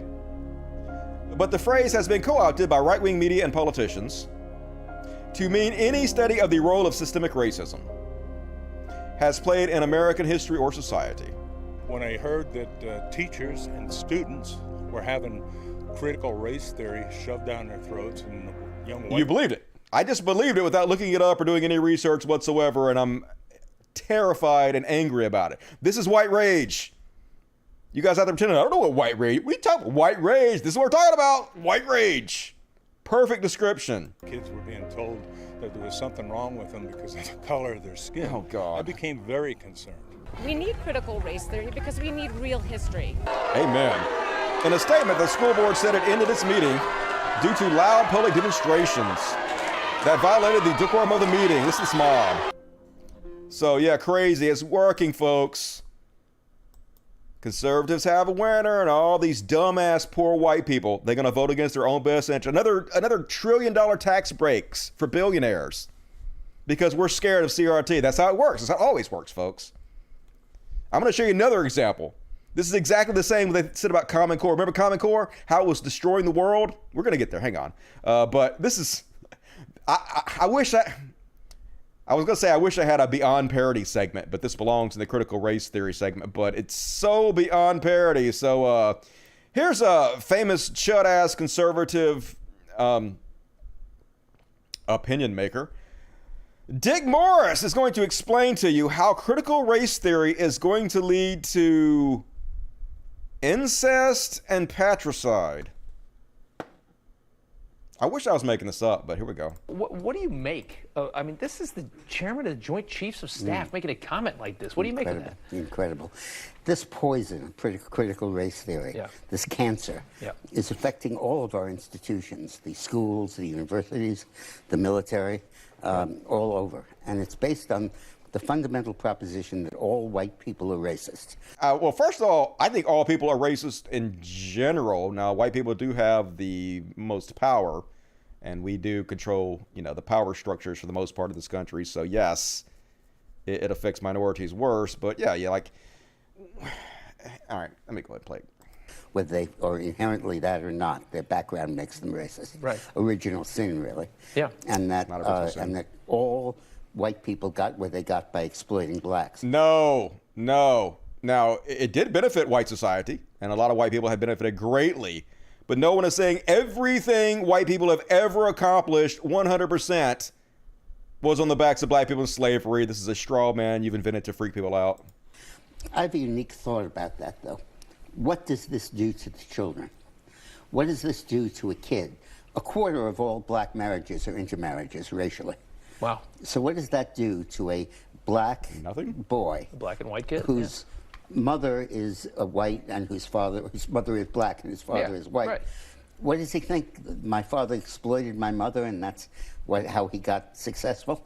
And if the couple breaks up, do they have to choose one over the other? Does it reinforce the Oedipal notion all kids have, wanting to kill their father and marry their mother? Just makes sense, folks. Critical race theory gonna lead to incest fantasies and father murder. Of course, I am not fear-mongering. I am not exaggerating, folks. I mean, what does this do to the children? Nothing. And to have a fourth grader sitting in class who might be white, being told that everything his family has and everything he enjoys and has accomplished is because they exploited other people. Literally not being taught in any fourth grade. Just so ridiculous. But America, and yep, Vadim's got it right, folks. Here's where you're going to lead to, yep. Lucky son bangs hot critical race theory MILF and murders father. It's going to happen, folks. Be very afraid. Coming to Pornhub very soon near you. And he don't look half black. I don't know. Maybe. And, so just prove, folks, that this is what they always do. They pick a topic that, very few people have heard of, that's no real danger to society whatsoever, and they blow it so far out of proportion to freak white people out and black tokens out with. To amazing levels. It's exactly the same thing they did with Common Core. Remember this? Does this language, does this hyperbole, does this fear-mongering sound familiar to you? It changes everything. I believe Common Core is the biggest story in American history, because if you don't stop it, American history is over. Never talks about it anymore. Biggest story in American history, but as soon as it outlived its usefulness to fearmonger white people with, crickets. You hear anyone say that this isn't a big deal, they are either completely out of touch or they are lying to you. The press is circling the wagons around critical race theory because they know it is critical for their plan to go through. If they can't finish the indoctrination of the next generation, America survives. If they continue the indoctrination, America is over. It is just that simple. Says exactly the same thing you said about Common Core. So transparent, but it's effective. This is what conservatism's all about. Freak you out about minutia, stupid tiny bullshit that doesn't matter about your life, so that you vote against your own best interest, and you fucking morons do it over and over again because you're so stupid. God damn it. How do you even tie your shoes? How do you drive cars? How did you turn your computers on when you're this stupid? But folks, this is not critical race theory, but since they want to lump everything into critical race theory, they want to lump all systemic racism in America into critical race theory. Anybody who tries to deny there is systemic racism in this country, this is a great thread to show them. It's Michael Harriot responding to Dan Crenshaw, cringiest motherfucker out there, One-Eyed Jack, says, this is Crenshaw says this, let's get some facts straight. Allowing taxpayer-funded political campaigns has nothing to do with voting rights. Asking people to prove who they say they are with an ID is not voter suppression. Making elections more secure and transparent is not Jim Crow on steroids. So this guy's going to prove exactly how racism is baked into the voting system in our country. There is no other conclusion you can come to after reading this thread. Then this was specifically done to suppress the black vote and make sure white people have more representation. So Michael Harriot says, Dan Crenshaw, Texas, likes to get facts straight. So let's do it. A little thread. First of all, Dan Crenshaw represents Texas' 2nd district, part of which includes Harrison County, some places over there and some other parts. It's hard to explain because Crenshaw's district can only be accurately described as the white people near Houston. Look at this. Look how they gerrymandered his district. There's no logic or reason to this other than they only picked out white areas to make sure white people had more representation. See, the 2010 census showed Texas gained 4 million new people, but Texas had to figure out how to keep their districts majority white. So the GOP gerrymandered the electoral map so bad a federal court said, come on, y'all. You be racist, but you can't be that racist. But it was so close to the 2012 election, a court could only make minor changes. Then the GOP made the changes permanent, effectively laundering a racist map through the court system. Texas 2 only makes sense if you can see where the rich people and the white people live. And here we go. Here's the gerrymandered district they made, and they have a map showing you, yeah, look, here's all the poor people. Look, they specifically mapped it out so where the poor people won't be a part of this district. And it's only richer, more affluent people who are more likely to be white. 100% racist, folks. Racism built into the goddamn system. Smoking gun proof. Nobody could deny this who's intellectually honest. Not only is it baked into the system, it's baked into the voting, the most important part of our democracy, the voting part. It's baked into that part of it. It's baked into every other part of it too. But this is just such an amazing example to use because, you know, the voting part of it is like the most important part. He goes on to say, if you think that story's messed up, there are two more things you should know. When they redrew those maps, the state of Texas didn't gain a single minority district. Remember when I said the state grew by 4 million? 90% of those new people were non-white. So 3.5 million non-white people moving to Texas, not a single minority district gained because of the way they gerrymandered this to specifically make sure whites kept more power. White supremacy stayed in charge. How could anybody deny systemic racism when you see shit like this? But they still will, of course, because you guys are dishonest. You don't really care about the truth. You know, you're just fucking morons. But anyway, that is my critical race theory section, folks. Maddening. The only good news is they'll be moved on to something else in a couple months. There'll be some new thing that has no effect on your life they'll be freaking you out about, and white people will fall for it. So at least it's temporary, I guess. All right, let me stop and check the super chats. Super chats. Catalina Gearbox, it's like 2 minutes of hate from 1984. I know, right? It's a doublethink. Cognitive dissonance all the time with conservatives. Ford, 8484. I live in Buffalo. For the first time, my vote is counted. Same city Teddy got inaugurated at. For the first time, my vote is counted. Why is that? What happened in Buffalo? I missed that story. You have to explain that to me. But thank you for that. Biz Ounce. If you know people who believe that critical race theory is a real threat, tell them you're embarrassed and ashamed of them. I will. I'm sure my mom believes in it. I love my mom. My mom's great. My mom's one of my heroes. I don't want to talk shit about my mom, but her telling me that the fact that we have a landlord overclass and that people can't afford houses anymore, so we're a land of renters now, is the fault of the Marxists. You know, there's nothing you could do with that. The people that literally run around and say behead landlords are not the problem with the landlord crisis. It's just stupid. So I'm sure she thinks critical race theory has been taught in kindergartens, and then they're teaching everybody to be ashamed to be white and to wipe out white people or some bullshit. Whatever they have to say to make you afraid, folks. And Sunred says, Trunzrots! Get the fur baby some nip, Dusty. I will. I bought them all new big scratching posts lately and infused that shit with catnip, so my cat's as high as fuck.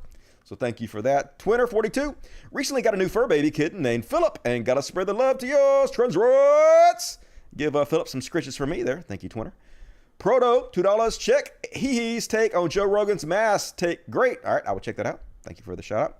Jason Moore, we need to break up Facebook. That company is responsible for so much misinformation and crap.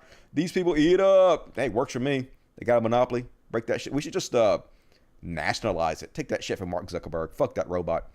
Linda Rockstrom, here's for the fur kids. Thank you, Linda. 666. Love you. 48484. Reach out to Sam Cedar or David Packman. I'm sure they love your work, brother. No. Dude, there are people, like popular people, that will talk to me in private but won't have anything to do with me in public. Nobody who's popular has a popular show will have anything to do with me in public. They just won't. I've been blacklisted. We can pretend like this is not true, but it is. I won't pretend like it's not true because I see it firsthand. But what you gonna do, right? I don't need anybody else. I just do the shit. I'll be small. It's fine. Be sure to like the video too, motherfuckers. 624 people watching, only 342 likes. Fuck you. Do your job. Agolf Twiller, $20. Very generous, thank you. I grew up in a communist country. The level of education we had is unprecedented by 4th grade. I was doing physics and calculus. Let that shit sink in. I came across in 4th grade. It's 4x1. What? I know, right? Like when I was in 4th grade, I was learning cursive. Like, they didn't even teach me evolution in school. So, at least I had the internet, though. I didn't have the internet like I was in my 20s, but at least eventually I had the internet to educate myself with, so that's good. Thank you, A-Golf. Lee Drew, Chicken Shit Gates actually refused to allow Miley to respond. Dim Rabbit Hooligan gave up a portion of her time to allow Miley to respond to Gates. All right, thank you for clarifying that. Sounds about right. Sounds about white. Ben Davis, hey there, Dusty. I finally caught a show on time. Hell yeah, Ben. Welcome. Love me some Ben Davis. Shelly Stevenson, love you, Dusty. Love you, Shelly. Help me remember more GOP fear scams like Obamacare, death panels, Common Core. Oh, God, I could search it, but there's everything. Everything they say is just some kind of fear mongering, right? Kathleen Gearbox, is the right just developing into madness? This is the way they've always been. We're just noticing more now because people like me actually have the power to be platformed to do shows like this. Before, we were depending on the media, the mainstream media, to tell you stories like this, and they weren't doing it, so you never heard this shit. So, Dusty, have my babies, will do. We'll have little anal babies, they'll be cute. Jason Ashby, help a Dusty out and hit the thumbs up. Hit the thumbs up, motherfuckers. 366, you can do better than that. Thanks again, Dusty, and don't ever stop unless you want to. I mean, I'm not forcing you or anything. Shout out to Mods, Trends, Roots. Yep. Gonna keep going as long as you guys support me. Appreciate that. Dusty, I would give more, but all right, I already read that. All right. And Justin Joseph, 1989, celebrating paying off my student loan tonight after 14 years. Holy shit. Congratulations. That's great news. So I'm giving more for the fur babies tonight. Great show as usual, Dusty. Appreciate it, Justin. And congratulations to you. Lars Weber, we just lost our ferret Harold this evening, and life is really hard right now. Thanks for helping make it better and taking our mind off things for a little while. Love you, Dusty. Oh, I'm sorry to hear that, Lars Weber. Good thoughts to you. I'm sure you gave your little baby a good life for as long as you could. And that's really all you can do in this world. So, take solace in that. I know it's hard, though. It's like losing a kid. So I feel for you. We're thinking of you tonight, Lars. Appreciate it. All right, let me continue on the show because I still got so much to cover. I noticed I lost like 50 viewers doing my super chats. But gotta do it. You guys are the heroes that support the show. So more super chats, please. And fuck you guys who don't want to watch my goddamn super chat reading. So next up, gonna do everybody's favorite section. Sing along if you know the words. Oh my god, I don't have the... Oh, here he goes. Chud Watch. It's time for Chud Watch. We talk about chuds and make fun of them. Chud Watch. High quality graphics. That's what your money's paying for, folks. And this is also scary as shit, folks. Now, it's true. Facts have a left-wing bias. There's a reason that most college professors lean left. That's because the more you study, the more educated you become, the more likely you are to lean left because you realize, hey, the left-wing ideas are more fact-based than the lying-ass motherfuckers on the right. Well, they're literally trying to scare colleges now into hiring more Republicans. Florida, let me click on this. Florida to require students and faculty to declare their political views to stop liberal indoctrination. They already passed this law, folks. They passed a law where every school must now poll their students and their staff to see what their political affiliations are. Now, why are they doing this? They say it right in the article. Because if the schools are too left-leaning, they're going to threaten them to withhold funding for them until they hire more Republicans. They're literally going to punish you for teaching facts and bully you into hiring more conservative professors who lie their ass off. Terrifying. Here's the good news. All we have to do is teach these students to lie on these forms. Every left-wing student should fill out the form saying there are conservatives as shit. Fill it out saying you're a right-wing white nationalist. Fill it out as conservatively as you possibly can. Every one of these surveys should show the schools are 90% conservative, so the schools are forced to hire more left-wing professors and shit. Ha ha! Turn that shit back around on them. Even though this is some terrifying 1984 shit right here, dudes. And Q-Talk back out there, and holy shit, man, these people are scary. This is a Q account that has 13,000 followers, which is a lot. Not a lot, but it's a good amount for the Q community. This is Kevin A13KF. We're soon going to live in a reality where Arizona proves the state was stolen. We're not. An illegitimate criminal administration was installed as the result of treason. It wasn't. I'm ready for that reality and whatever it brings. If they think trespassers were bad, here we go. Yeah, if they think trespassers were bad, ... we're going to murder you all. That's what he's saying. We're not just going to storm the Capitol. We're going to murder you. The election was stolen. We watched votes switched on live TV. You didn't. They paused the election like they do in third world countries. They did not. Found the votes. Gaslit the country. You're literally gaslighting right now. Prosecute the ones who won't accept it. Talking about some 1984 thought crime. If you refuse to accept our lies about the election, we're going to prosecute you, is what they're calling for now. Scary as shit. And conservatives are not very consistent. Here's Ben Garrison back earlier this year. It's a drawing, and it's the Capitol building, and there's a MAGA conservative Trump supporter, and he's giant, and he has a flag with Trump's picture on it because that's definitely patriotic, right? It's not about America, it's about Trump, right? And you have the mob surrounding the Capitol building, and he's lifting the lid on the Capitol building. He's looking down at Nancy Pelosi and Mike Pence and Mitch McConnell, and he's saying, "Can you hear us now? Yeah." The Capitol riots were all about patriots trying to make their voices heard to the politicians. You better listen up. And now a few months has passed, and now here's this picture of the Capitol building's open again, but this time it's the FBI doing it. And they're tricking Trump supporters into falling into the trap with a mouse trap and a piece of freedom of speech MAGA cheese. So before it's, oh my God, patriots are just making you hear our voices. Can you hear us now? And now it's like, the FBI set us up. Oh my God. It's not our fault. We don't take any responsibility. So good Lord. Might want to find a page you can stay on there, Ben Garrison. And speaking of which, neo-Nazi Stone Toss. He makes all these conservative cartoons that conservatives eat up and love because, of course, why wouldn't they love a neo-Nazi conservative cartoon maker? New political cartoon, he says. So here's his political cartoon. So this is based on what Joe Biden said. Joe Biden was talking about why maybe normal people shouldn't have AR-15s. He was saying, well, we don't let people have tanks. You know, there has to be a limit on the kind of weaponry we allow normal citizens to have. Like, even if you have an AR-15, you can't fight back against a tank, right? So we're going to let people have tanks because the main argument conservatives have that they need AR-15s is, hey, we have to fight back against the government, right? We have to be willing. If we have to launch an attack against the government, we need the tools. So that would be an argument for having tanks, which Joe Biden says, you know, there has to be a limit. So anyway, this is what the cartoon's about.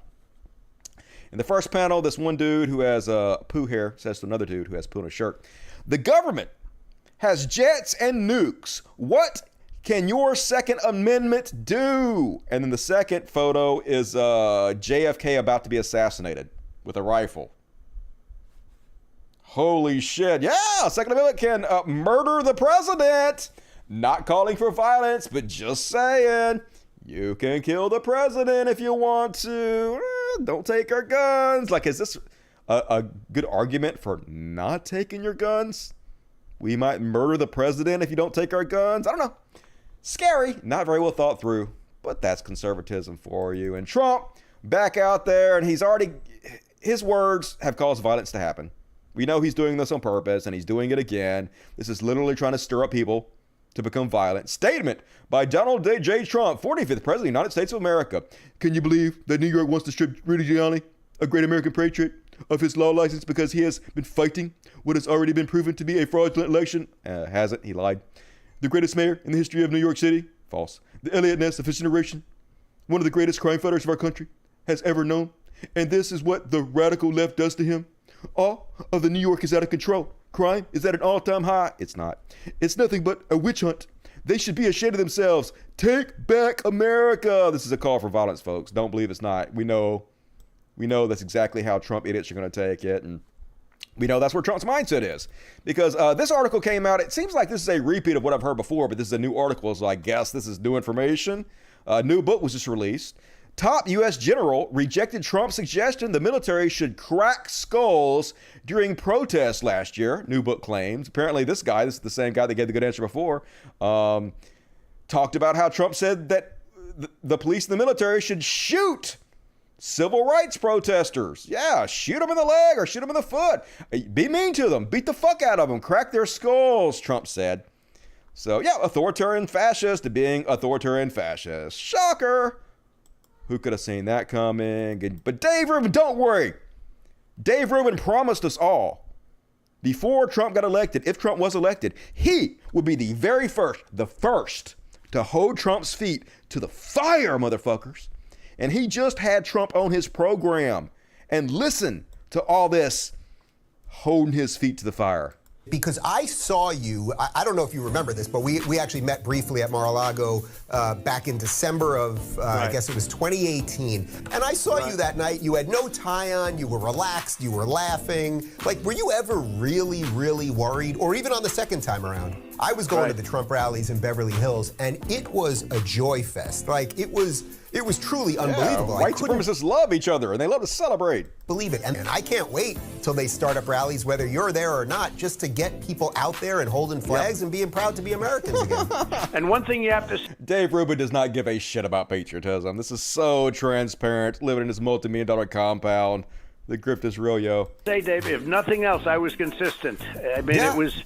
I've seen it too, where because believe it or not, Dave, I'm a very honest person, and I'm not sure that you can be honest and be in politics. If you have to go around telling people how honest you are, you're probably not very honest. You always feel that somebody else was going to do it, and then you just got pinned into doing it. The show. Yeah, you did it because you're such a hero. Nobody else would do it, right, Trump?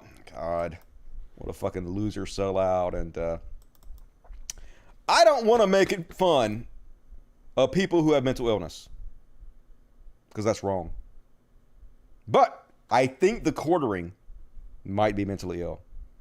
And I'm only saying this because, according to his own words, that's the only logical conclusion I can come to. The quartering, on this very day, he said both these things on the same day, within a couple hours apart. First off, he says, from henceforth, if you use the term mauding or cope, unironically, I will just assume you suffer from some sort of mental illness. That's right. If you dare use these words in a way that I don't approve of, you're mentally ill.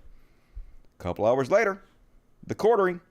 It's a common tactic for them to then declare victory, or that you're afraid when you really just don't want to give them the satisfaction. So they cope. Oh my God. Psh. Quartering mentally ill, according to the quartering. And who am I to argue with the quartering about his own mental state? So I don't know. Best wishes for your full mental recovery, quartering. And wanted a picture of the GOP 2021 boiled down to its essence. Here it is. Remember this guy so scared that black people were walking in front of his house, he had to put an AR-15 on him? Well, here's his photo for his candidacy, him and his creepy-ass wife with their guns. Yay, vote for us. Don't we need more rich, pathetic, cowardly, doughy-old white guys with guns in politics? I say yes. Many more, please. And, oh yeah. So this is Rudy Giuliani's son. You guys might have heard, but Rudy Giuliani just had his law license suspended in New York for repeatedly lying and shit. When you're a lawyer, you have to know the truth, or there's consequences. And the consequences of his actions finally showed up for him. So this is his son. His son released this video. This is how they shot it. I don't know why they shot it like he's only 3 foot, 5 foot tall, like he's a munchkin. No idea. But they did, and it's hilarious. Hi, my fellow Americans. Today it's my fellow Americans, not just my fellow New Yorkers. As you may have heard recently, a few minutes ago, my father's law license was suspended by the New York State First Appellate Division of the Supreme Court. Now, the 5 judges that ruled on it, Judge Rolando... This guy looks fun, doesn't he? Isn't this guy you want to hang out with at a party, smoke some weed with? So clearly he got mocked to shit and back. I'm just going to show you one. Here's one, yeah. Americans. Today it's my fellow Americans, not just my fellow New Yorkers. As you may have heard recently, sir, this is a Taco Bell. My father's law license was suspended order, get the fuck out. By the New York State First Appellate Division of the Supreme. Don't know, but just gonna say the acorn didn't fall far from the tree on that one. And bad gene pool and Tim Pool. Now we're gonna make fun of Dim Tool. So remember, Dim Tool came out last week and said Trump supporters hate him. And then he hired this racist, fascist, one of the biggest Trump supporters in the world, to be his chief copy editor. Well, it's this woman, Cassandra Fairbanks. And this week, she's like, Trump wanted military to beat the fuck out of George Floyd protesters. Just shoot them, says new book. And she says, LMAOF, based if true. Yeah, it's so based. Trump wanted to murder and shoot protesters. This is the chief editor of the most popular conservative YouTube commentator in the world. Here you go. Here's some proof. Crazy how popular he is. Jared Hope points out, why do you even care? That's what people ask me all the time. Why do you even cover Tim Pool? Why do you even care? Because he is the most popular conservative commentator on YouTube, perhaps the world. Making millions of years. His influence is incredible. People just don't understand because he's so goofy. and we watch him, and he seems like he's a fucking moron. He lies continuously, and he's always wrong about everything. So we're like, why are you even covering him? He's an idiot. But look at this, folks. Conservative YouTuber count by the millions. He's got nearly double his nearest competitor, the Daily Wire. He's got, what, 20 times Paul Joseph Watson? Dude, killing it. This is who conservatives are listening to. This is their opinion maker. This is why we cover this fucking moron, this fucking fascist, white supremacist. Yes, Temple, I don't care if Temple says, oh, Mexican, whatever. If you're an enabler of white supremacy, you're a fucking white supremacist. If you're sitting at the dinner table with 12 Nazis, there are 13 Nazis at the dinner table. That's a poor quote of, I know I butchered that, but it's close to that. And speaking of idiots, conservatives not sending their best.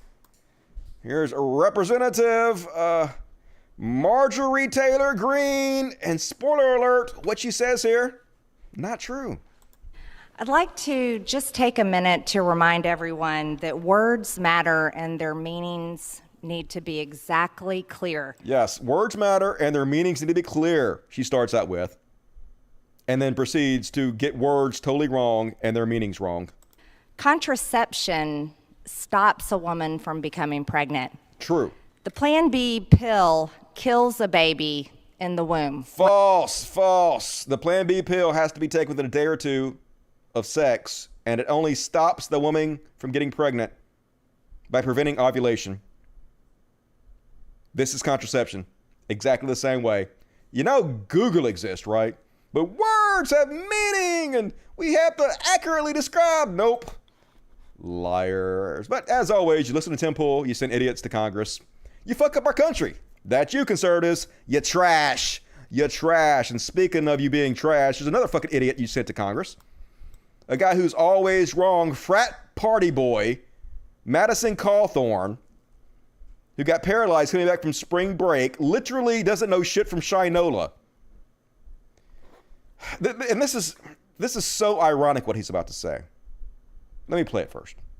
It was Thomas Jefferson that said facts are stubborn things. Okay, that's hilarious. Thomas Jefferson said facts are a stubborn thing. Only the problem is, Thomas Jefferson didn't say that. It was said by John Adams. So he literally got the facts wrong about a quote that said facts are stubborn things. They are stubborn things.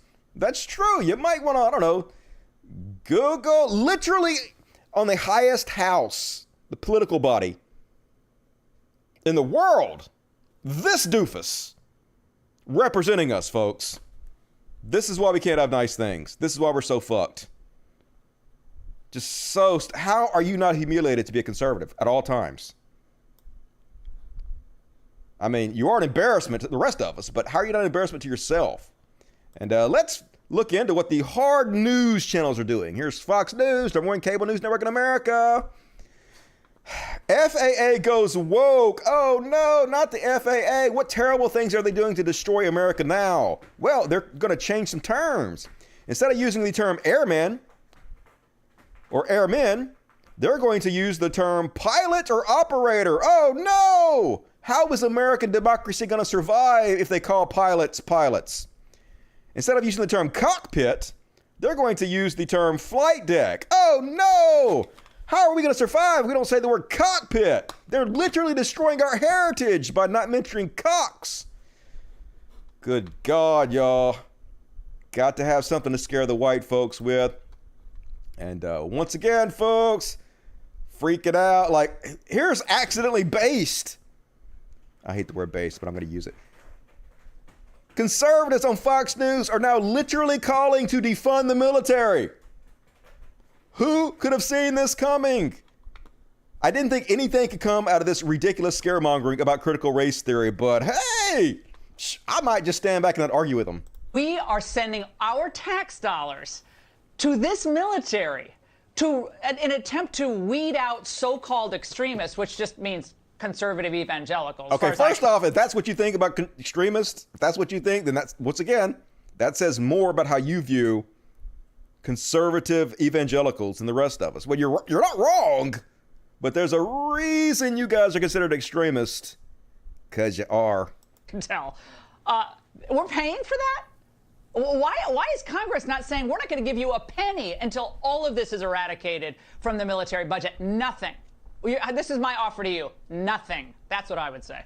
I am totally outraged by him and his ridiculous response today. What is white rage? I don't even know. What even is this term, white rage? Yeah, I'm outraged that the military wants to learn something, so no more money for the military, I guess. And hey, when she's right, she's right. I do think there should be a budget for the military, though. Just a much, like maybe 20% of what it is now. Take the other 80% and put it on healthcare. Give us universal healthcare. That's my opinion on it. We do need a small military for a few things, but much less than it is now. And folks, that's my Chud Watch. Hope you enjoyed it. Check out, see if I got any new super chats real quick. 641 people watching. 428 likes. Math don't add up. Like the video, please. 480-44. Bernie and the left have the right policies, but calling themselves dim socialists is not correct. It's social democrat. Yes, I am a social democrat, not a but no.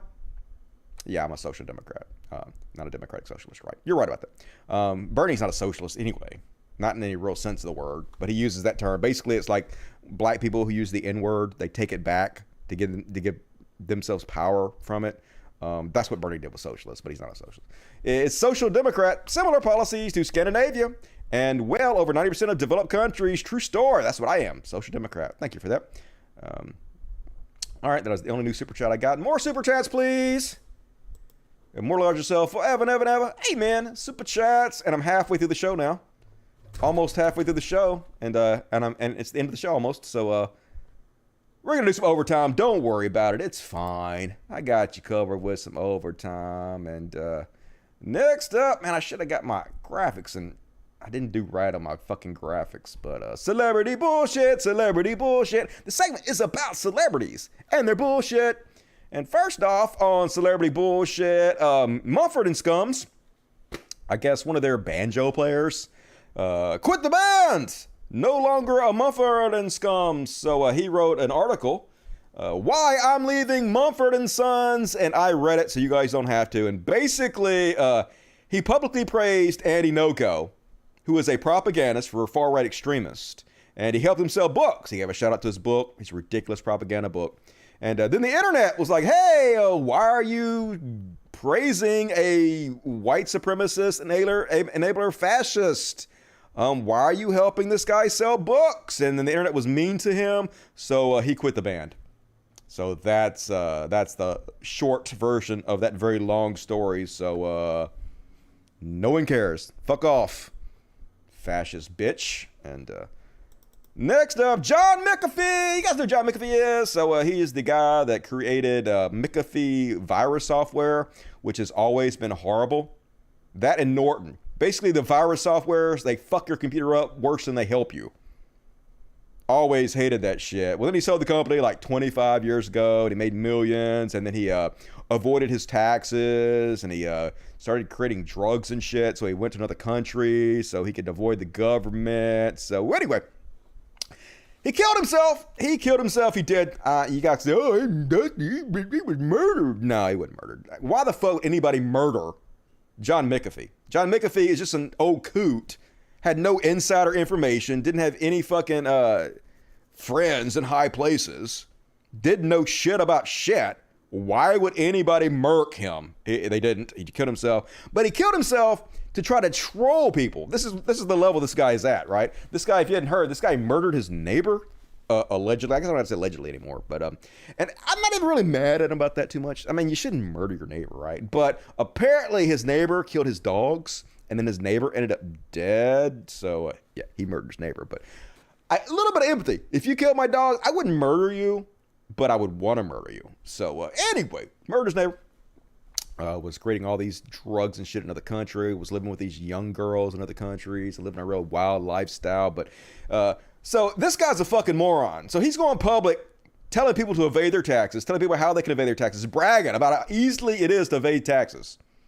So shocker, the IRS went after him, and they contacted the country he was living in, I think it was Spain, and had him extradited over the United States. So while he was waiting to be extradited over here, he killed himself in jail. But he just didn't kill himself. He wanted to troll the public and make the public think that somehow he was assassinated, and maybe Q had something to do with it. So before he offed himself, he sent out these messages on his official message, I guess on his, Twitter. Getting subtle messages from the U.S. officials saying, in effect, we're coming for you, McAfee. We're going to kill yourself. That's bad English. I got a tattoo today just in case. If I suicide myself, I didn't. I was whacked. Check my right arm. Nobody in the government messaged this motherfucker and told him, we're coming for you. Where are the messages at? Where are the recordings? Where are the email? Where are they at? Never happened. So he's trolling. He already intended to kill himself in prison, so he put this on his arm. So people would be like, oh my God, McAfee. He wanted to live in infamy forever and have people talk about him 100 years now. Remember when they whacked McAfee? Just like they did Jeffrey Epstein? So this is the ego this guy has. He literally was willing to give his life for a prank so he could be talked about, which is sort of pathetic. And after he killed himself, he had somebody, probably his wife, his 30-something-year-old wife, went to his Gab account and just gabbed out, is that what they call it instead of tweeted? Gabbed out the word Q. And Q anonymous people were like, oh my God, see? He was whacked, Q. But he's just doing this to troll. He trolled a lot, actually, about Q while he was still alive. Here's some tweets to give example. Important announcement. My presidential campaign manager authorized me to offer the following. If Q will identify themselves, it's Ron Watkins. I can identify him for you. I will offer them the running mate position for my presidential campaign. If you're hearing this, Q, then please give this thoughtful consideration. And somebody said, I am Q. And he's like, unfortunately, no, you are not. I'm John fucking McAfee. How could I not know the identity of Q? You live in another country, dude. You don't know shit. You don't have any connections high up. You're just self-aggrandizing megalomaniac pretending we see through that. And then he tweeted out, the difference between Q and McAfee. No one knows who Q is. Everyone knows who McAfee is. No one knows where Q is. The Mrs. McAfee knows where McAfee is. McAfee is an anal fisting master. Q refuses to divulge his own mastery. But I know, yep, I know. You know it's Ron Watkins? We all know that, dude. And then he says, the notorious Patrick Labus and I will be on the Larry and Joe show tonight at 8 p.m. Eastern. Patrick is my campaign manager for Germany, part of my 2020 POTUS campaign foreign outreach program. Here is my latest interview. Somebody says, do you follow Q? And he says, no, but Q follows me. God damn it. Dude definitely thought a lot of himself. You really had to think a lot of yourself to murder yourself as a prank. Is there anybody that doesn't see through that shit? I saw some people in there saying, no, he was murdered, Dusty. Come on now. Just be a... All right, that's my host celebrity bullshit. Let's go ahead and jump right into since we're running out of time. Jump into what the fuck section, because folks, what the fuck? And first off, on what the fuck? So this went super viral too. Another one of these things that went super viral. I almost sort of feel sorry for this lady, and then I sort of don't. So we're gonna cover the full spectrum of emotions I have about this. So this is a news broadcaster. What you call her?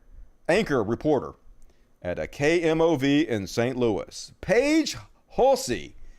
So she went, obviously they're in her the building that her news program is shot in. You can tell it has drop down ceilings and big windows like they're in a conference room and some kind of industrial grate on the side. So they basically set up this room that's supposed to look like a teen's room. Because you know all the modern day teens who have big tie-dyed blankets in the back and that are pinned up with painter's tape, and all the kids these days going to stealing Mao 420 signs, right? Totally. And the teen made their bed, but there's also bras and clothes all over the floor. That's just how teens operate. And so she staged this whole thing, and then she tweeted out, looks like a normal teen's bedroom, right? No, it doesn't. Have you ever seen it? It looks like a 45-year-old woman trying to make up what she thinks a normal teen's bedroom looks like. And it's bad. Think again. Coming up on KMOV, we'll show you what parents should be looking for so they can identify signs of drug use. So she's basically spreading drug panic. Oh my God, go and spy on your kids. And then she says, I was shocked at what I found in this room. You staged the room. You're the one that put the drugs in this room you staged on this air mattress. How the fuck are you shocked by what you found in the room? Do you have some kind of memory disease where you can't like remember 5 minutes in the goddamn past? Are you like the dude from Memento? What are you even talking about, Paige Husley? So anyway, she got roundly roasted on the internet by that. You can see she got 5,000 likes, but 10,000 quote tweets. People were making fun of her fucking everywhere. They were picking apart every part of this horribly staged thing. And of course, then she gets all butthurt about it and acts like they're not making fun of her because she's spreading drug panic and she said something really stupid. So she went on the offensive, played the victim, and she's like, I thought MAGA, gun laws, abortion, COVID vaccine, and climate change were some of the most controversial things to tweet about. Boy, was I wrong. Stay away from talking about tampons as hiding places for counterfeit pills laced with fentanyl. You so stupid. Quit playing the victim. And did you guys go like buy a 420 sign, or did you guys go steal a 420 sign? Where did you get the sign at, thief? Typical teenager. And next up, Jimmy Doorknob's back shitting on Bernie Sanders, because of course he is. Jimmy Doorknob didn't shit on Trump, doesn't shit on conservatives half as much as he shits on like good people like Bernie Sanders, who's a good man who spent his entire career and life working for the fucking people. So of course this guy living in his multi-million-dollar compound in California has to make those grift bucks shitting on Bernie Sanders. Here he is. Here's Bernie Sanders. Vision care is health care. Dental care is health care. Hearing care is health care. That's why we must expand Medicare to cover dental care, eyeglasses, and hearing. Exactly. We need to expand healthcare, medical care, right? We need to expand it to more issues. Like you have basically bones in your mouth that are teeth that are not covered. Why? Doesn't make any sense. Why isn't hearing covered? Why isn't eyes covered? It should all be covered. And expanding Medicare is one of the first steps into getting Medicare for all. The more you expand it, the more you can expand it. This is a good thing to help more people. He is still fighting for us all. Or as Doorknob says, this is Bernie Sanders' scam. AIDS. So this is their scam now. So this is Bernie's scam. We have to expand. Instead of, it's just a scam. As this guy points out, as Jimmy Dore's Garage points out, so no more Medicare for all, huh, Bernie? No. The fuck are you talking about? He's still fighting for Medicare for all. Expanding Medicare to cover more things has nothing to do with abandoning Medicare for all. What are you talking about? He's not even pushing a public option. Bernie's not even pushing nothing. He's doing this pretending like he's helping you. Yeah, oh my God. He's not helping you by giving more people dental care and hearing care and shit. Oh, he's a fucking grifter, isn't he? Isn't it Bernie Sanders who is the grifter in this scenario? Not this fuck right here? All right, fuck this guy. Even his face. What a cuck. What a cuck. Oh, I forgot this last part. What a cuck, as Cal Kalinske would call Bernie Sanders. Imagine using the word cuck unironically in 2021 and then shouting out weasel. Weasel Cal Kalinske is like your backup. Good God, y'all. People are like, Dusty, why are you so hard on fucking Cal Kalinske? Weasel, that's why. Because all these fucking weasels flock together. Fuck them. And next up on What the Fuck? So, folks, I'm not making this up. This is a real movie. Apparently, conservatives made this movie. This is kind of like that Karen movie I showed you guys last week, where I didn't know if it was real or not. Conservatives, not making the best movies. This is so fucking cringe. This movie is called The Insurrection. Movie trailer. Let's have a look. I say the truth. About what? About what I really do. And we're live. 5. Some bad photoshops. 4. 3.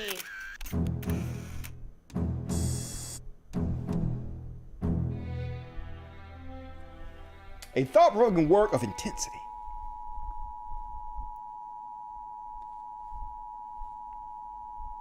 This is part of the trailer, by the way. You realize what you just said on a live broadcast? Oh no, you just said something on a live broadcast. They're going to kill you, because that's real life. They literally get on live broadcast these days and tell people to invade the Capitol building and murder people, and they're fine. But what you said is definitely going to get you killed by a hit squad. They'll have you killed. Here they come, the hit squad. The dialogue is intelligent and poignant. Let's see who said that. Who is this guy that said?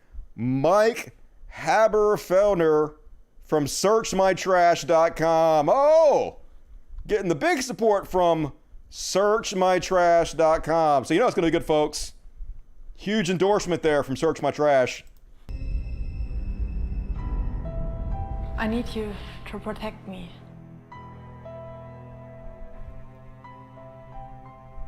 Will you stand with me? To the death. To the death. Now here's a badass American soldier gonna come and protect her and her free speech.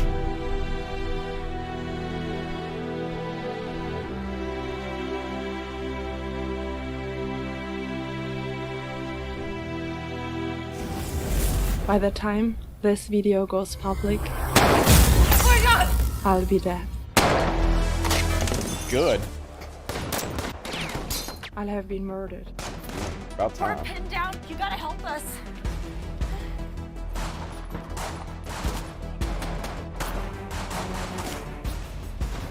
I'm pretty sure that's not how you're supposed to shoot guns. You just stand right in the open, dude. That's not how you do that. That's how you get murdered. You have to hide behind something. Cover. Hadn't you played any video games before? Dude.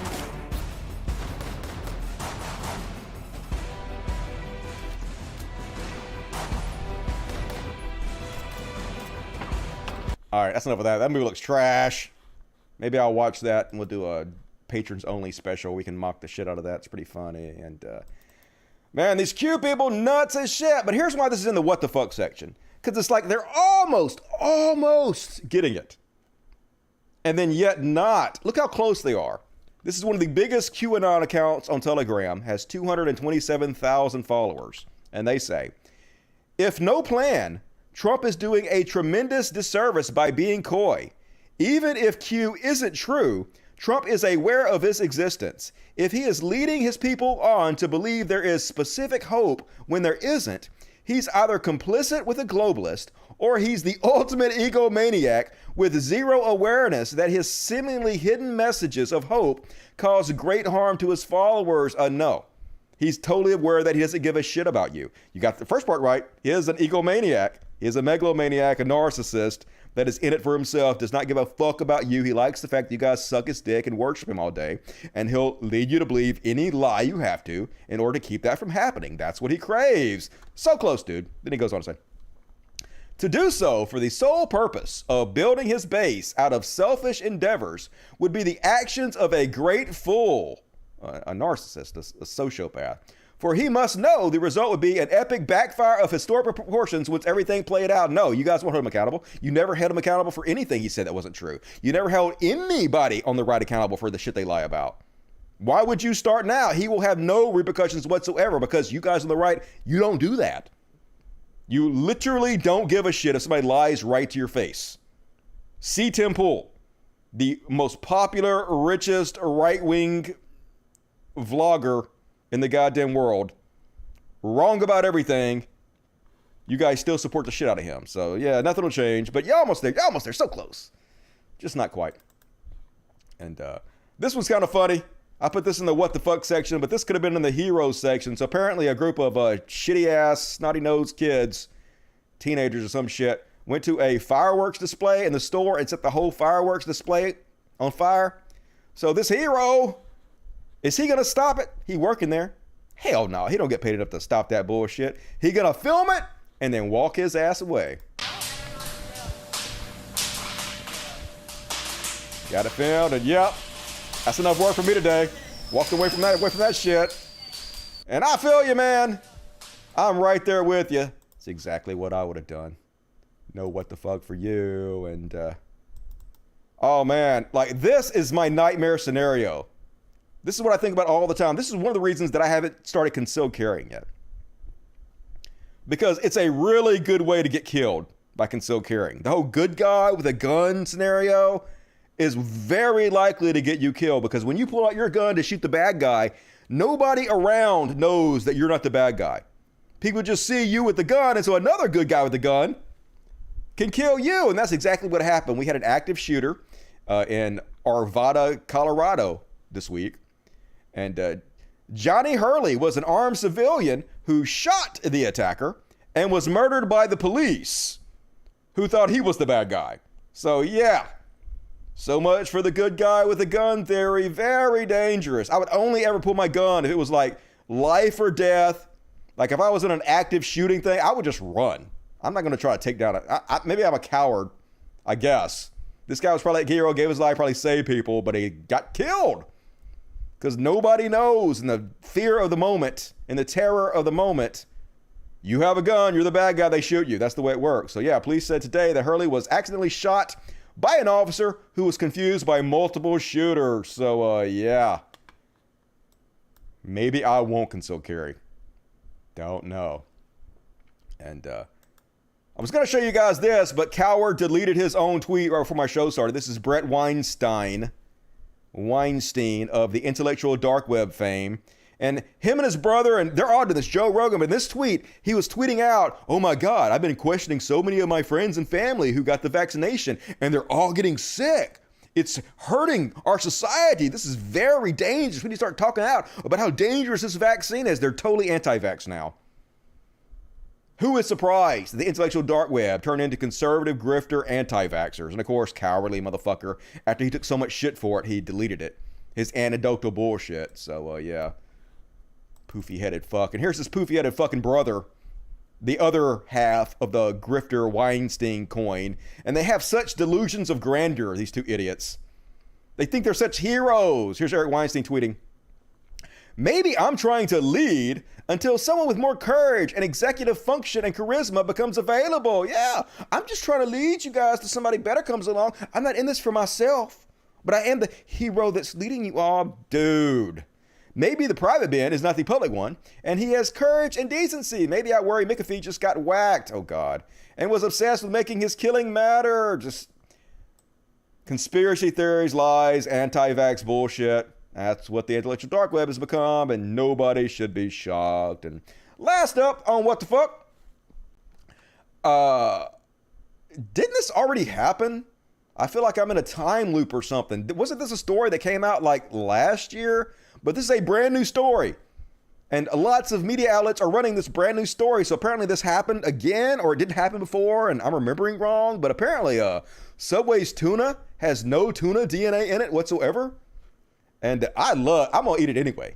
I love Subway tuna. I don't eat a lot of tuna because I'm vegetarian for the most part. But I love Subway tuna. I don't give a shit. But yeah, apparently they took it to laboratories. There's no tuna in it. So what the fuck in your tuna, Subway? Inquiring minds want to know. And that's my What the Fuck section. I hope you guys enjoyed it. All right. Going to read the super chats and we'll get into the hero section. People always bitch about me how depressing my show is, that I need more happy things. So I'm trying, folks. I'm trying to put happy things in there. It's hard. Not a whole lot of happy shit happening. 682 people watching, 461 likes. Do the math. Hit the like button, please. B-Stage 2009. Well, you know how that goes. The only one to stop a good guy with a gun is a bad guy with a gun and a badge. Yep. Only thing to stop a good guy with a gun is another good guy with a gun is going to shoot you in the back because they think you're a bad guy. I don't want to die that way for sure. Beast Nation 39, take this money, Dusty. Take it deep. I'm going to take it deep and hard, Beast Nation. Thank you a lot. Lane Diggity. What's up, Dusty? What's up, Lane? This is my favorite show, bro. Hey, you got great taste. Nobody can fault you for that. This is an amazing show, and if I do say so myself, I'm fucking killing it. April Shadow, Chauvin sentenced to more than the minimum. Hells yes. Defund now. Yeah, he got 22 years. We'll see how much he spends in jail. Hopefully all of it. But good. Finally had some accountability for cops. Good to see. Ford 8484. Love to see you on DFF. You guys agree on 99%. Southern Lefty Love. You think Deep Fat Fried is ever going to invite me on their show? I'd probably go on. I mean, they would probably just spend the whole time trying to make fun of me, trying to do gotchas and pointing out shit I said and harassing me. But, like, you can do that. You can call me out on my bullshit. Like, I said so much stupid bullshit.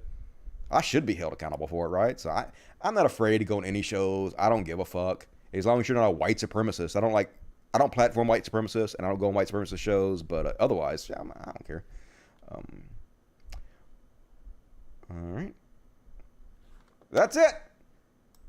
More super chats, please. Last chance to get your super chats. We're about to go into some overtime. Who loves overtime? You love overtime. And first up on overtime, I'm going to do a little heroes because the one job I have to put my graphics up here so I can reach them, and I don't do it. See, I have all this VR Rex. I'm not going to tell you what that is. It's games that I legally downloaded. And these are text files telling me how to install these legally downloaded games. So I fucked up. Anyway, heroes. First off, on the heroes section, the NRA got epically trolled. I don't know if you guys saw this or not, but the former president of the NRA got tricked into giving a graduation speech in front of 3,000 empty seats. This ex-NRA press got tricked by gun reform activists into giving a speech for a fake graduation ceremony. The 3,000 plus empty seats represented kids killed by guns. Former NRA President David Keene and gun rights activist John Lott were invited to speak at a graduation in early June. For this year's graduation class at James Madison Academy, a school that doesn't really exist. Let me begin by telling you what an honor it is to be here to help celebrate your graduation. The entire event was actually set up by Change the Ref, a gun safety org founded by Manuel and Patricia Oliver. Their son, Joaquin, was killed in 2018 mass shooting at Marjorie Stoneman Douglas High in Parkland, Florida. We don't have many options to react to what happened. You have to understand that we're talking about losing your son or daughter. I cannot find anything more painful in life than that. There is no way that I can stop doing this. I'm a father, and I have to be responsible. The fake graduation event was held in the honor of the lost class of 3,044 students who should have graduated this year, but instead lost their lives to gun violence in the United States. So watch the speeches these motherfuckers give, which is, I want to say hilarious. The whole situation's sad, but it means a lot more what they're actually saying when you consider they're speaking to 3,000 dead children. The two speakers had no idea they were being set up, and were told that crews will be filming their June 4th rehearsal ahead of a scheduled ceremony. In their speeches, the men spoke about protecting gun rights, because of course you would, and referenced James Madison's support for the Second Amendment. For the Picture for a minute the young James Madison, for whom this school is named. This year you focused on one of the most important of Madison's amendments, the Second Amendment. There are some who will continue to fight to gut the Second Amendment, but I'd be willing to bet that many of you will be among those who stand up and prevent them from succeeding. Nope, because they dead from gun violence, motherfucker, and holy goddamn shit. All have made a new stage in life. You know, your school is named after James Madison, and he proposed what became the Second Amendment to the Constitution, that there's an individual right to people to be able to keep guns for protection. Can you name me one place in the world, any place in the world, that's banned either all guns or all handguns and seen murder rates go? Didn't Australia do that? Didn't Australia ban most guns and had like mass shootings drop heavily? Am I wrong about that? Anyway, epic trolling. Good to see these assholes get put in their place. And next up on the heroes section, Cuba.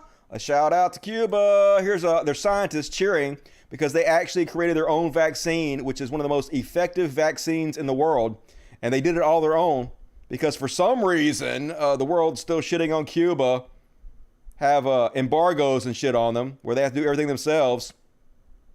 Cuban scientists yesterday, as they found out that the vaccine they had been working on is 92.28% effective, among the highest in the world. And Girl Genius says, I don't think some of you understand the sheer magnitude of this news. Cuba is currently experiencing their worst outbreak of the pandemic, and the embargo has cut them off from vital resources for recovery. Yeah, punish them all. Why not? This vaccine will save so many lives, and they did it all on their own. And here they are cheering. Yeah, you go, science. Science for the win. Shout out to the Cuban scientists. Heroes. And this woman looks like a Karen, but she's like the antidote to the critical race theory fear. And she fucking nails it. So we all owe it to her to give her 2 minutes and 20 seconds to listen to her beautiful words, because the way she puts this is so eloquent. She puts this about as well as it could possibly be put. Good evening, board members. My name is Melanie Moore. I am the parent of a 3rd and 4th grader in District 2, and I'm grateful for the opportunity to speak with you this evening. The issue I would like to address is the need for equitable education in all areas. But first, I'd like to share a little something personal. I struggle with depression. I have for many years. I've gone to counselors throughout the years, and one of the first things they ask me is, tell me about your family of origin. Tell me about your past. What happened to you in your past that is causing the current trauma and pain that you're feeling? In the same way, our country cannot begin to heal until we deal with the pain, trauma, and hurt from our past. We must teach our children the truth about the past and then show them how to be the change we wish to see in the world. We can help them connect the dots from the awful events of the past to the current issues that face our country so that real change can happen. As members of the white community, we have got to stop pushing the agenda that diversity and truth in education is all about indoctrination, shaming, or placing guilt at the feet of white people. No one is asking you to get up and place your head on the chopping block for the wrongs of the past. People are simply asking for their stories to be heard and taught as ours have been for generations. I would not allow my children to wallow in anger, pain, and self-pity. I would do all I could to help them to be the very best versions of themselves, even if it hurts to point out some painful truths about their behavior. In the same way, we have got to be honest with ourselves and admit that systemic racism is real, that this country was created and prospered under the ideals of white supremacy, and that we are responsible for righting the wrongs of our forefathers. We did not create this mess, but we are the ones that have to clean it up, starting with honest, equitable education practices now that will teach our children the hard truths about our past so that they can create a better future. I understand that change is hard, but it's got to come. Racism is alive and well in this country. It's seen in the groups of white men with torches chanting, "You will not replace us," to the fact that in 2021, we still don't have a federal anti-lynching hate crime law. We need to know better, and then we need to do better. Happy Pride, happy early June. Man, she crushed that. That's how you do that. That's how you become a hero right there. Proud to showcase her in my hero section. And speaking of heroes, this video went super viral. Apparently this older gentleman fell into a large body of water and they immediately jump in and save his life. These strangers saved an older man from drowning after he became ill and fell from the bridge.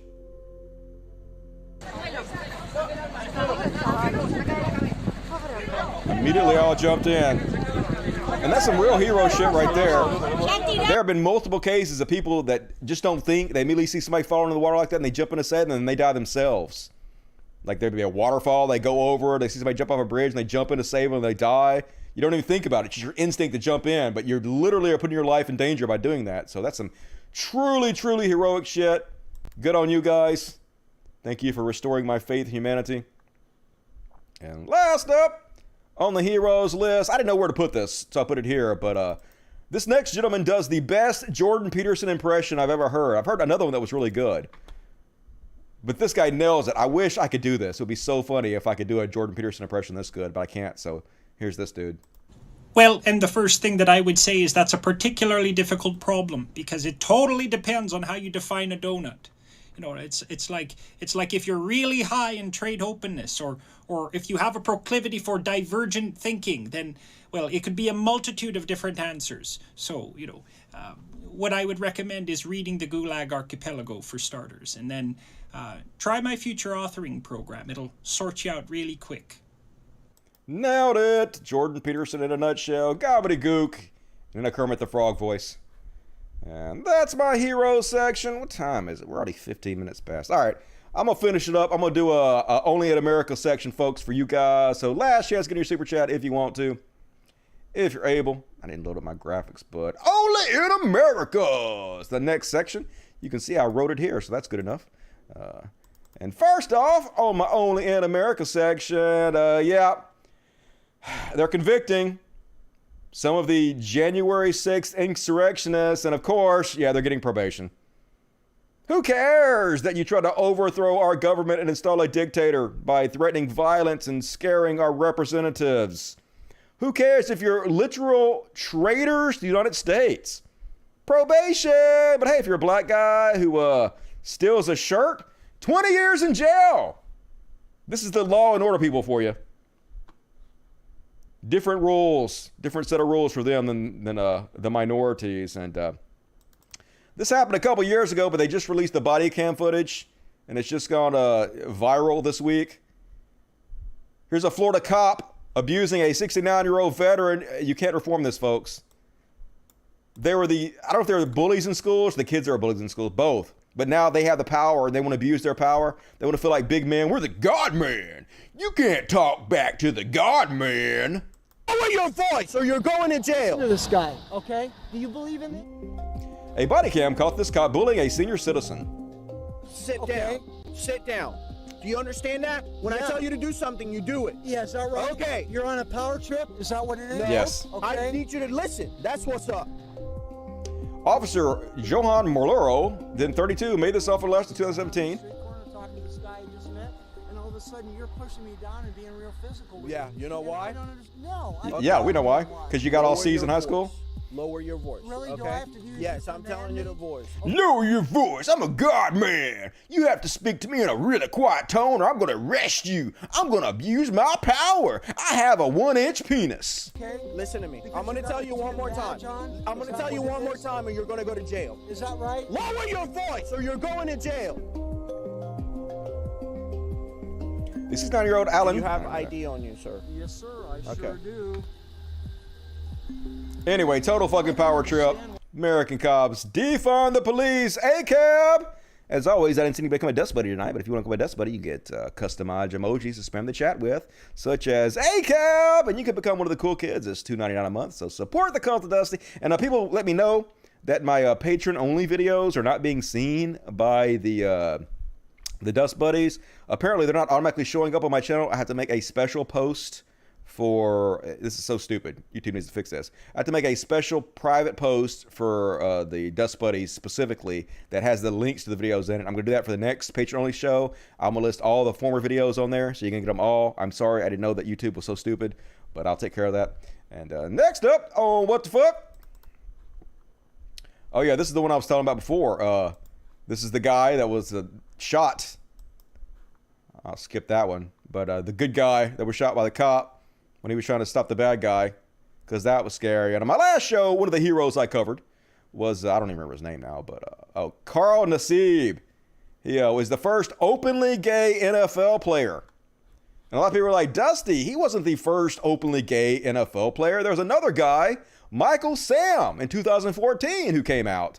Have you forgot about Michael Sam? And I don't know, dudes. I don't watch fucking football. Football's boring as fuck. But apparently, I don't know, did Michael Sam not make the team or something?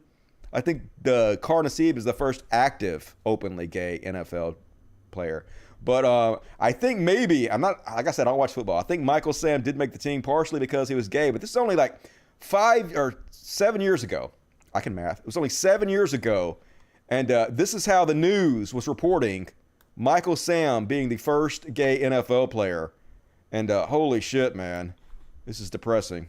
I know I heard you the other day say that he was a mid-round draft pick, perhaps 3rd to 5th round. Will his announcement have any impact on the draft?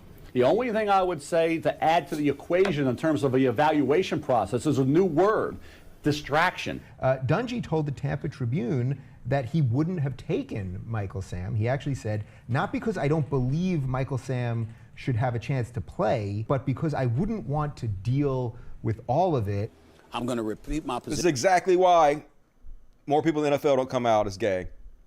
Even though you know there's like, got to be at least 15% of them probably are gay. Because of this toxic atmosphere that still surrounds homosexuals, gays, lesbians, trans people. The homo panic. I don't care what anybody says. Michael Sam was picked in the 7th round because he's gay. Don't tell me that the co-defensive player of the year can get picked 249th 248 players are picked before him. Yeah. Dudes from Marist and Concordia. But with that being said, yeah, I saw the kiss. What I was talking about, I didn't see when I was talking to you about it. I didn't see the part with the cake and the face and all of that stuff. I really do question the network's judgment, editorial judgment, in putting the kiss on TV. Here's the thing, my turn. Here's the thing. ESPN would not have aired any of it had he been kissing his wife. But I didn't see one video footage of any heterosexual kiss like that. Seems like a dude that's airing arrogance about who he is and what he represents. But another Rams defensive player told me that, quote, Sam is respecting our space and that from his perspective, he seems to think that Michael Sam is waiting to kind of take a shower as not to make his teammates feel uncomfortable, while Langford and linebacker Alec Ogletree told me that they didn't know that specifically and also weren't tracking that. And maybe the reason why you brought up the fact that you're gay is to try to force the hand of people to try to get you on Look a at these team. fucking shitheads, And God to damn it. me, it comes across as there's an agenda. As a force multiplier for advancing their agenda. The gay agenda is full of bullies. You want to act like it's not a Yeah, the gays are the bullies here, right? They're the bad guys. You guys are totally cool. bad thing? It's not a negative thing to be gay? Then why are you positioning yourself like you're some hero? Just because you're not necessarily in support of an openly gay player doesn't mean that you're in opposition. I mean, don't mean to laugh. That's so sad. But goddamn it, NFL. Why do you guys watch that? Why do you support that? Not only is it boring as fuck, but the whole goddamn organization is trash from the bottom up. Fuck them. And check out, see this one? Holy shit, man. There's so much to unpack here. He's calling for the execution of basically the left, calling the left traitors. But everything he says here applies to conservatives who wanted to overthrow our government and install Trump as a dictator. So no, I don't know if it's a lack of self-awareness or he just doesn't give a shit. Maybe he knows what he's saying is the opposite, but he knows he'll get reward for lying because that's what conservatives do. 2 million views. Watch this crazy fascist shit from the OAN network. Which raises even more questions about exactly how many people were involved in these efforts to undermine the election. Yeah, all of you Trump supporters were. We know already. We saw you. Of course, he's not talking about that, folks. He's talking about the election fraud, which they made up, which didn't exist. Hundreds? Thousands? Tens of thousands? How many people does it take to carry out a coup against the presidency?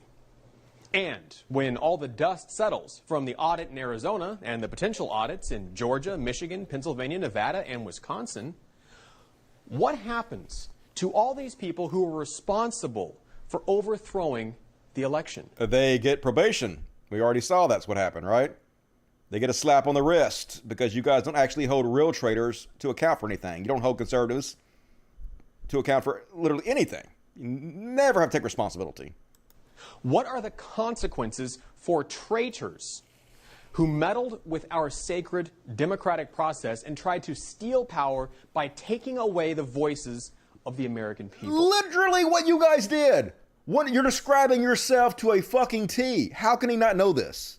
Is he trolling or are they this far gone? I just can't tell. It's so ridiculous. Beyond parody. What happens to them? Well, in the past, America had a very good solution for dealing with such traitors: execution. He's literally calling for his own execution. Just hard to believe, but it's not, of course. This is what conservatism is all about. This is why we do the show. Comedy's alive and well. These people make it easy. And last thing I'll cover tonight, did you guys see that the government finally released their long-awaited report on UFOs? We've been waiting for this, folks. Everybody was all excited. They were getting little hints about it before, talking about UFOs that they saw, they came out, and now they finally released it all, folks. We now know what the government is officially reporting, and it's nothing. They just say, hey, there's some unidentified objects. We identified some of them. And the ones we did not identify, we have no reason to believe they're extraterrestrial or advanced technology from other countries. We simply don't know yet.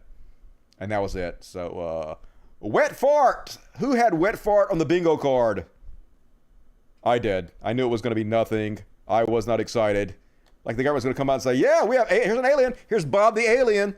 We've gotten all our technological advances for the last 60 years from Bob the alien. Come out and say a word, Bob. No, they weren't going to do that.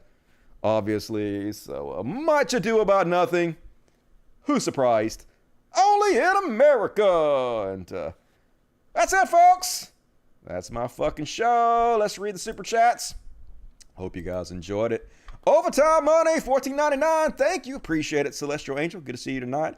Oh boy, $20 overtime. And let's not forget Trun's Rots. Hell yeah. Thank you guys for supporting me, for doing the overtime. You heroes. I love you guys. I love the heroes out there. I sure appreciate everything you've done for me. And let's see what I got to identify. All right, I guess I'm not going to do a show tomorrow. I guess I'm going to save the rest of my material for Monday, just in case it's a slow weekend. I don't want to have the same situation that happened last show. I don't have enough to cover. So I got a bunch to cover still. Coming up this Monday, we have an entire religious bullshit segment. And we have the beginnings of what will be a bigger Karen section, because I know there are going to be more Karens this weekend. So, folks, tune in to me on Monday, 8 p.m. Central, 9 Eastern. For those of you just watching the show, we do it every Monday and Friday. So put it on your schedule, because it is the greatest show. Before you guys leave, please hit the like button, or 626. Don't leave without hitting the like button. HBO, you know what that stands for. Help a brother out. And also, patreon.com/podcast. Link in the description of the video. Please become a patron. Like, I'm only making $1,570 a month. I don't hide it. I work my ass off on this show, and it is a good show and deserves your support. So please support me if you're able to. Also, links in the description of the video to send things to the Animal Sanctuary and direct tips through PayPal, all that good stuff. So do it. And one more super chat. Oh, a big one, $50 from Lily. Oh, very, very generous. Thank you, Lily. Leaving us on a huge note. That's $50 Australian, which is like 9,000 American dollars. Hi from Australia. First live I made it too. Hey, I love you future motherfuckers. I usually make fun of you, but you gave me $50, so I love you, Lily. And does that say Lily or Lidgy? I don't have my glasses on, but I love you, L. You rock. Thank you for leaving us on a good note. And as far as aliens, wanted you to pronounce my name correctly. It's Valikar. All right. Valikar? There's no R at the end of your name. You need to learn how to spell your name right. Arnus Valikar. Shh. Don't know, but thank you for the $5. All right, folks, I love the fuck out of you. You're all amazing human beings. Thank you for supporting the show. As always, it's been fun hanging out with you guys. You guys have a good weekend. Do something fun. And when you're doing it, think of me. See you guys on Monday. Have a good one. Night, everybody. Logic. Fuck yes. And we're going to play us out with a little killer from an 80s movie. An original song by Dusty Smith. Do it, Dusty. Good night, everybody.